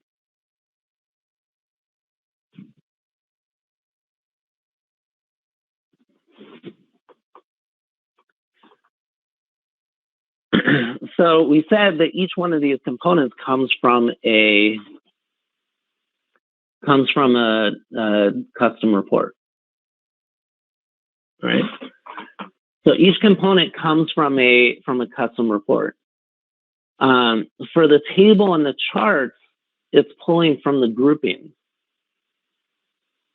The gauge and the metric is pulling from the grand total. Always.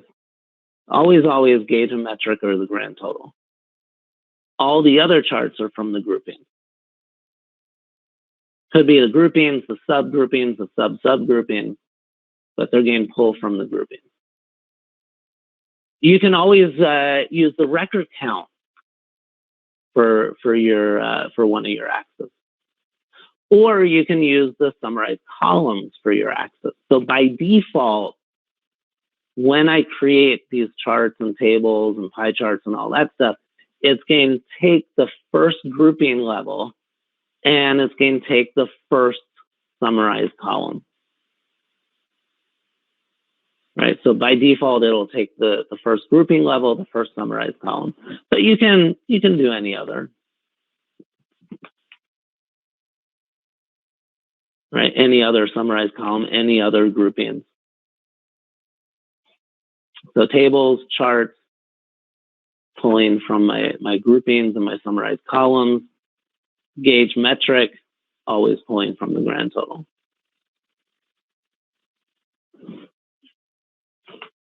And so remember, we've got for the gauge and the metric, we've got that dashboard push alert, right? So when the gauge goes through the breakpoint or when the metric goes through the breakpoint, we could potentially have a chatter post off of that.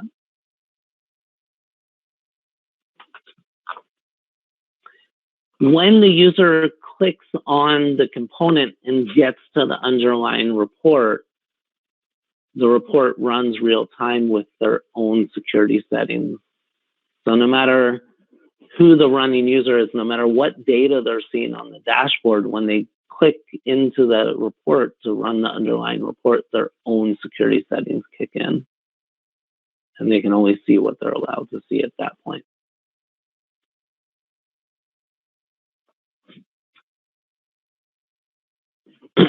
So let's talk about the running user, right? So you create a dashboard, the running user by default is you. right? So everyone that sees the dashboard can see that the data with your security settings. So they're going to see the same exact data. Everyone that looks at the dashboard see the same exact data with the security settings of the running user. So if the running user is Allison Wheeler, maybe she's the VP of sales, right? So everyone's going to see the dashboard components with Allison's security settings. Remember, dashboards are housed in folders, so only the people that have access to the folder are going to see the dashboard, right? So this was, this is how we did things for years, way back when. So if I have 100 sales reps, what do I need to do? Well, I create a set of reports, right? My opportunities, my accounts, my activities, my leads. So I create a bunch of my reports, my. And then I can create a dashboard using those reports. And I can call that dashboard Matt Wilson's dashboard. I can have Matt Wilson as the running user, and then I save it. And then I can clone it. I can change the running user to Phil Smith, and then I save it as Phil Smith's dashboard. And then I clone it. And I change the running user to the next person and save it as their dashboard, right? And I can do that for all 100 sales reps, right? So each sales rep has their own dashboard, and they are the running user of that dashboard.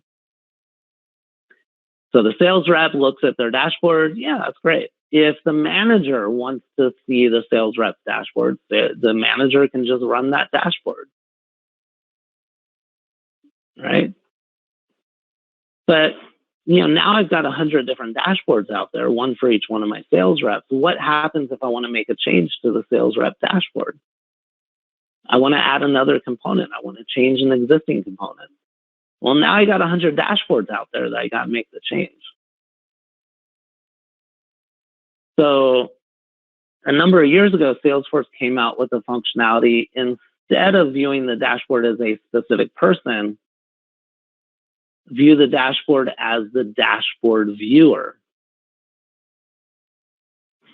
right? So that makes it a dynamic dashboard.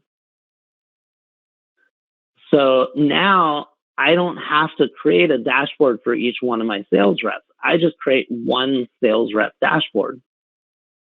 Excuse me. All the underlying reports are my, right? Those same underlying my reports, my opportunities, my accounts, my leads, my. And then I taught, instead of viewing the dashboard as me or another person, viewing the dashboard as the dashboard viewer. So when Phil Smith goes to the dashboard, all of the underlying reports are getting run with his own security settings, right? All the underlying reports are my, so it's my based on Phil, and he's going to see his own stuff. When Mary Smith goes to the sales rep dashboard, it's going to run, all those underlying reports are going to run with her own security settings. So all the my, everything that she owns. So it's going to display all of her stuff.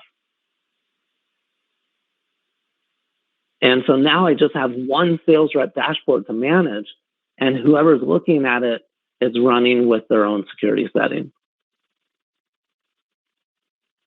That's great for the sales reps because the underlying reports are my.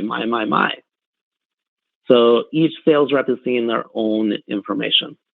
But what about the manager, the sales manager? Sales manager runs the sales rep dashboard. Sales manager is not going to see anything because all the underlying reports are my, and the manager doesn't own anything. But what if the manager wants to see the dashboard as if it's one of their subordinates?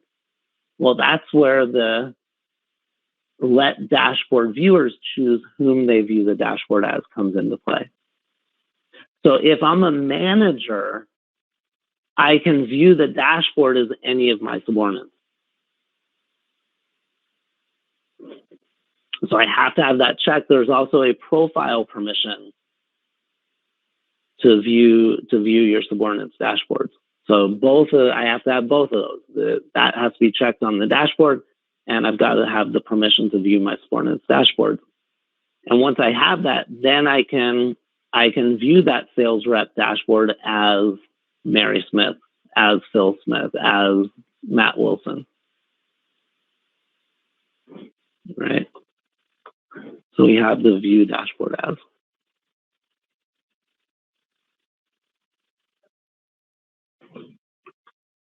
All right.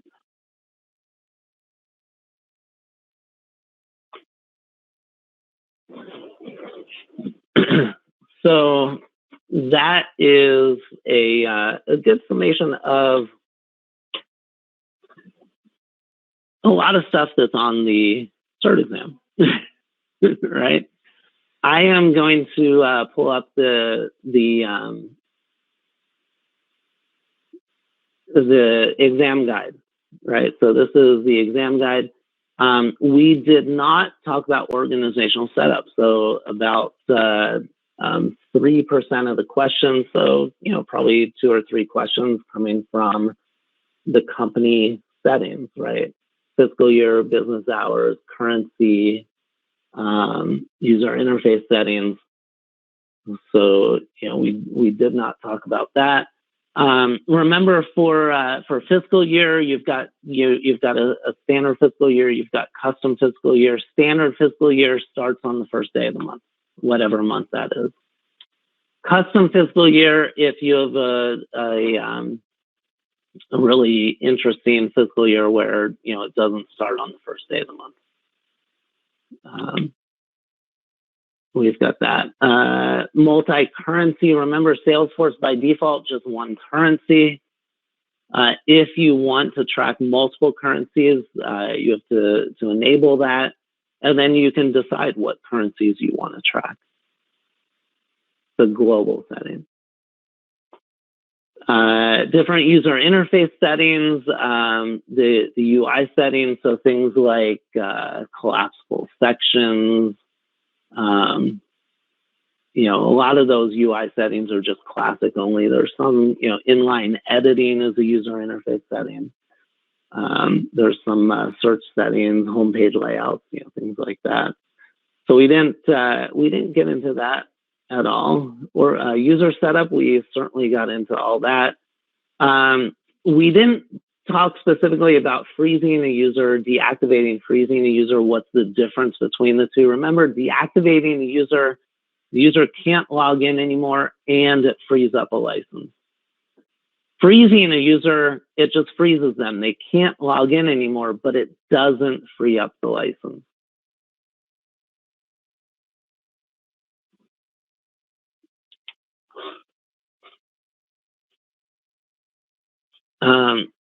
Also,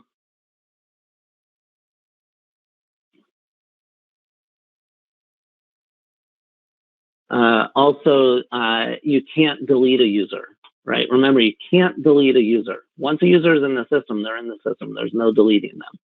You can deactivate them so they can't log in anymore, or you can freeze them so they can't log in anymore, but you can't delete them. Also, remember on the user record, there's a related list for the login history. So that's going to show you every time they've attempted to log in, whether the login's been successful or not. And if it wasn't successful, it'll show you, right? Bad password or, whatever it might be. So if someone, if someone can't log in, they're getting an error message. The error message is really generic, right? It's, check your username or password.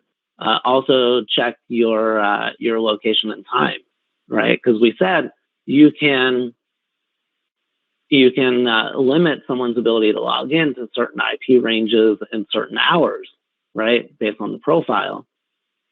And so if they're logging in outside of their login hours, or they're logging in outside of their IP addresses, they're going to get that generic error message. So in the login history related list on the user record, you're going to see exactly why they were not able to log in.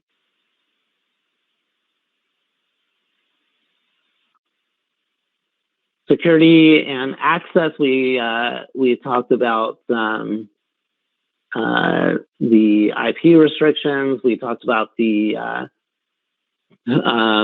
identity confirmation, right? So if the cookie is not on the browser, it can send the email or the text with the security code to put in there. We talked about getting around that with the trusted IP ranges. We talked about org-wide default, roles hierarchy, manual sharing, right? Public groups, we can use that for sharing. We can also use that for folder access. So public group is a combination of roles and sworn-ins, users, other public groups. Talks about permission sets and profiles, right? Difference between a custom profile and a standard profile. Folders, reports, and dashboards. We said, folders also with email templates. Email templates are housed in folders as well. So we talked about that.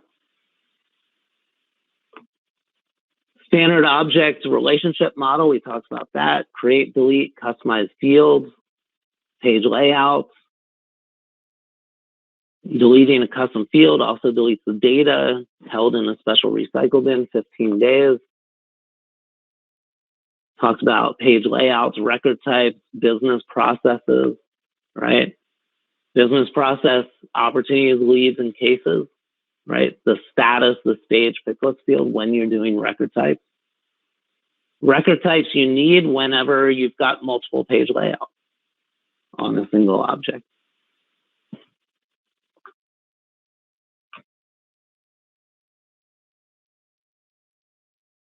We talked about the sales process, right? Part of the record type, right? The stage picklist field. We talked about the opportunity tools, the big deal alert, right? And the update reminders, opportunity update reminders. We did not talk about products and price books. So you definitely want to take a look at Trailhead, take a look at products and price books. We took a look at lead automation tools, right? We took a look at web to lead, auto response rules, determines the email that goes back to the person that filled out the form, assignment rules, assigns ownership of the lead. We did not talk about campaign management. So you want to know the very basics about campaigns. And we didn't talk about content, Salesforce content. That's our document repository. There might be a question or two on content. Service and support. So we talked about the assignment rules, auto response rules, escalation, web to case, the email to case. We mentioned case teams, right? You can also have predefined case teams, and you can, through the assignment rule, the case assignment rule, you can not only assign ownership of the case, but you can also put the case team on the case. We did not get into at all knowledge. There's a great Trailhead project for knowledge. If you want to get into that. We didn't get into communities. There's a great Trailhead project to create a customer community. There's also another one to create a partner community. So there's a number of functionalities we didn't get to in the sales, marketing, service, and support. Activities, we didn't really talk much about activities, calendars, activities, chatter. You guys know about chatter, hopefully. But only 3% of the questions coming from there. So not a big deal. Data management. Right, we talked through data management. We didn't really talk about external IDs. So if you're pushing data from another application, you can that other application, every record in that other application has an ID, right? Just like every record in Salesforce has Salesforce ID, well, let's say you're running like Oracle financials or something like that, and you've got accounts in Oracle. So each account has an Oracle ID. So if I'm pushing the data from Oracle into Salesforce, maybe I'm doing it every night. New accounts get created in Oracle, then they need to get pushed into the Salesforce every night. I can, on the account object in Salesforce, I can create a field for the Oracle ID number. And when you create a number field, number, text, or email field, not only can you make it required or unique that we talked about, but you can also make it an external ID. And we can use that for matching purposes. So when I do that push into Salesforce that every night, if the account was created new in Oracle, we can create it new in Salesforce. If the account is just updated in Oracle, I can just update it in Salesforce based on that Oracle ID, based on that external ID. We talked about the difference between data loader and the data import wizard.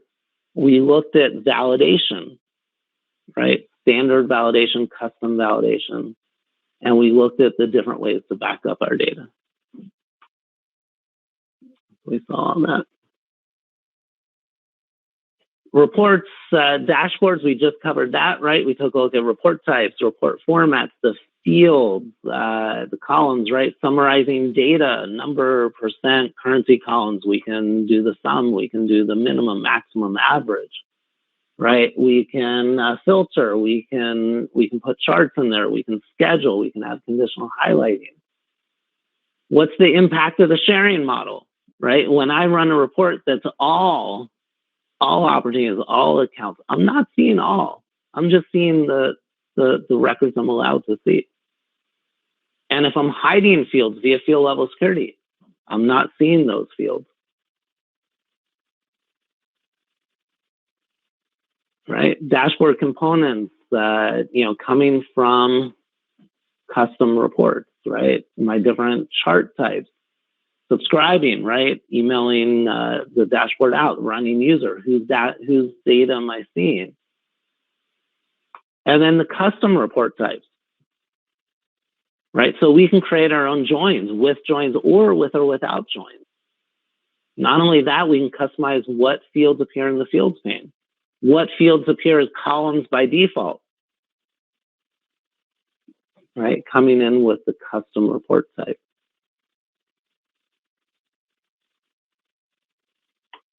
Workflow process automation. We talked about the capabilities of workflow and processes, process builder. We also talked about approval processes. So that's going to be in there. We didn't talk about the Salesforce mobile app or the Connect for Outlook. Just 3%. So you might have two questions on that. So you might want to take a look at that stuff. And then the App Exchange, right? So a couple of thousand other applications that connect with Salesforce. You can download these apps from the App Exchange, kind of like Google Play or the App Store for iOS, right? So remember, you need 65% to pass. Right? And this test is a pass-fail. So no one's going to see your actual score. In fact, you don't even get your actual score. You just get a pass or fail. We will give you, once you take it, after you take it, you will get a list of these sections, these different functionalities, and what percent you got correct for each one. So if you don't pass the CERT exam, at least you'll know like which functionalities you really had trouble with, right? What you need to study. And so that'll display for you on the screen. It'll also be emailed to you. So if you're taking the test at a testing facility, they're going to give you some scratch pieces of paper and a pencil. You have to give those pieces of paper back before you exit the facility. So you can't keep anything. If you're taking it through your own computer, if you're taking it proctored where someone is watching you through your webcam, you cannot use any scratch pieces of paper. So keep that in mind.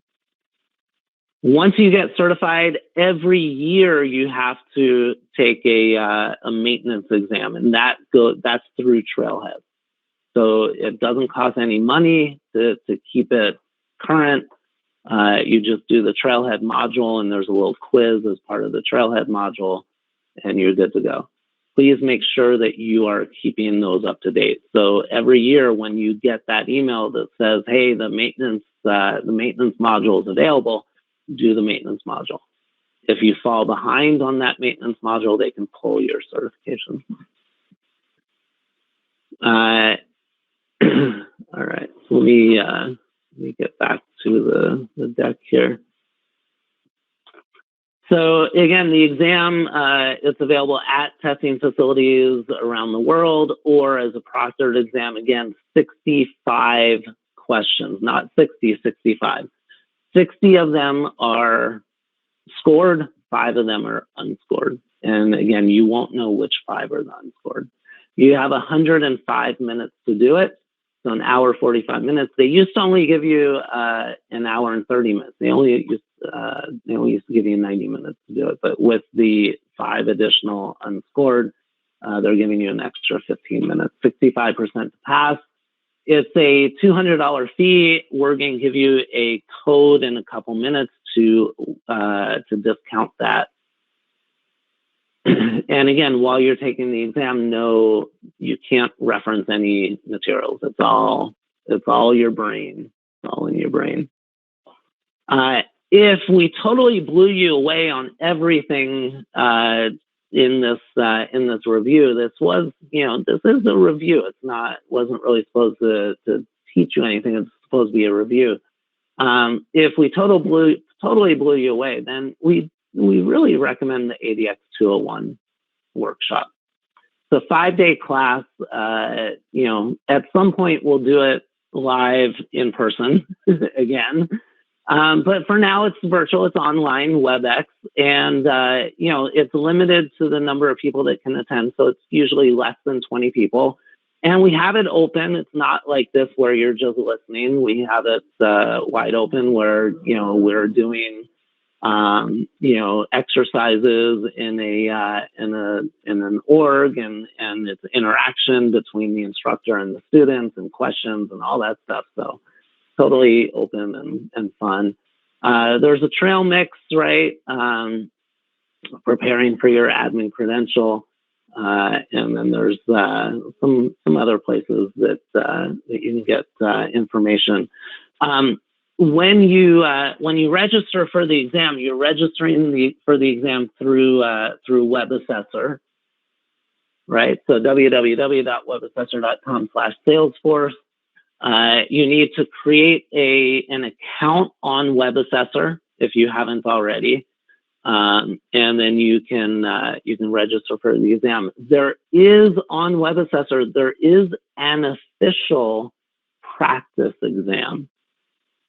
So for the admin certification, there is a practice exam on WebAssessor. I think it's $20 to do it, but it is 60 questions. It is the same exact categories, all that stuff. So that if you're looking to do a practice exam for the admin certification on WebAssessor, there is a practice exam on there. If you want to find the testing facilities, you can do that through WebAssessor. When you register for the exam, it'll give you, you can do a search for the facilities, or you can go to criteriononline.com/host_locations to find the locations. And again, if there are no locations near you or they're still closed due to COVID-19 restrictions, you can always do it proctored through your computer, and there are some system requirements for that. So you want to go to webassessor.com/downloads for that.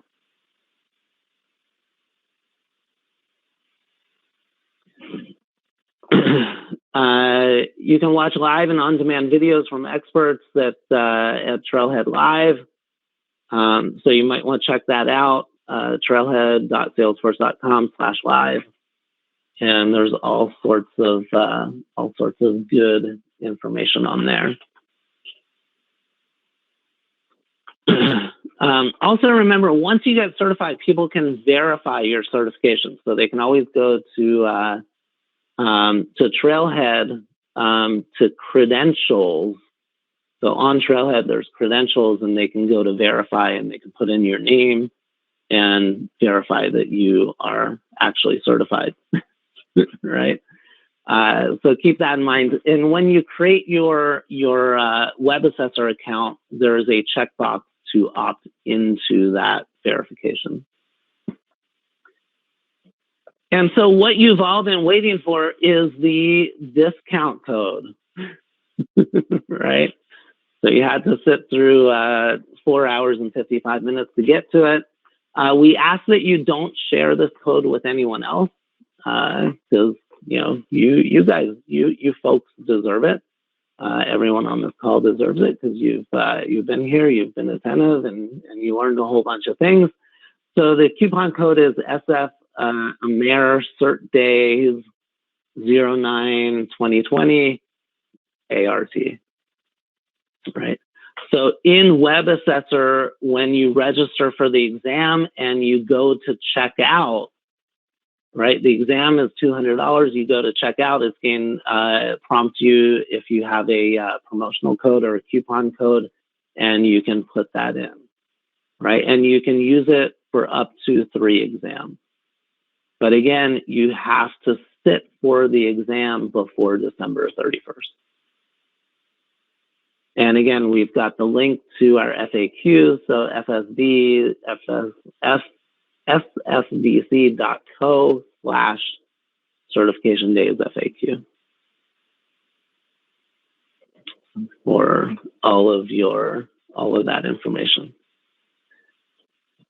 Please remember that this test it's a really difficult test. It is a hard test.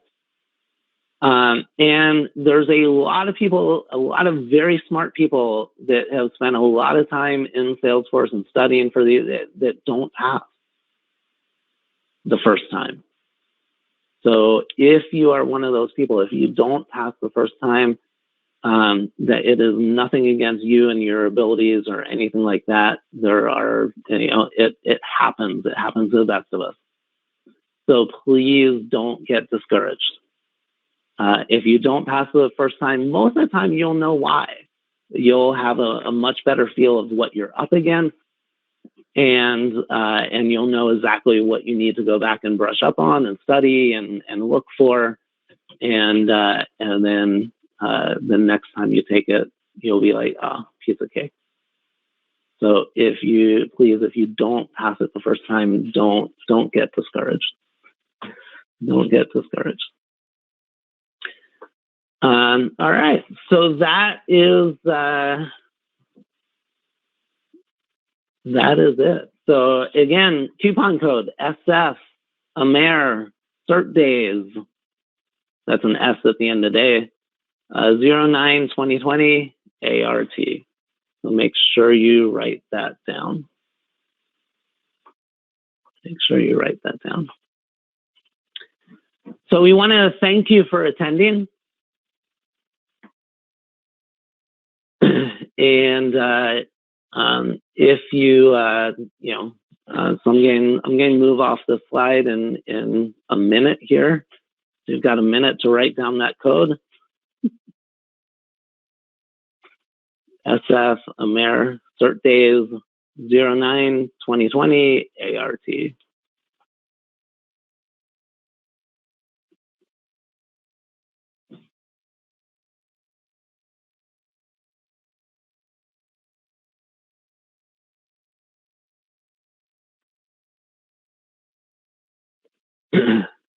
All right. So thank you very, very much for attending. What's next? Well, you can take a look at expert-led classes. You could take a look at credentials, join the community if you're not already in the community. You can follow us on Twitter at Trailhead. You can follow us on Facebook, Salesforce Trailhead. So hopefully you got a lot of information, and hopefully this was hopefully this helped you refresh your knowledge of these functionalities, or point out where you need to really brush up on some of these functionalities, and maybe that means digging into to some of the Trailhead modules, or maybe that means taking the admin class. But either way, thank you very much for listening and attending, and good luck with the certification exam. And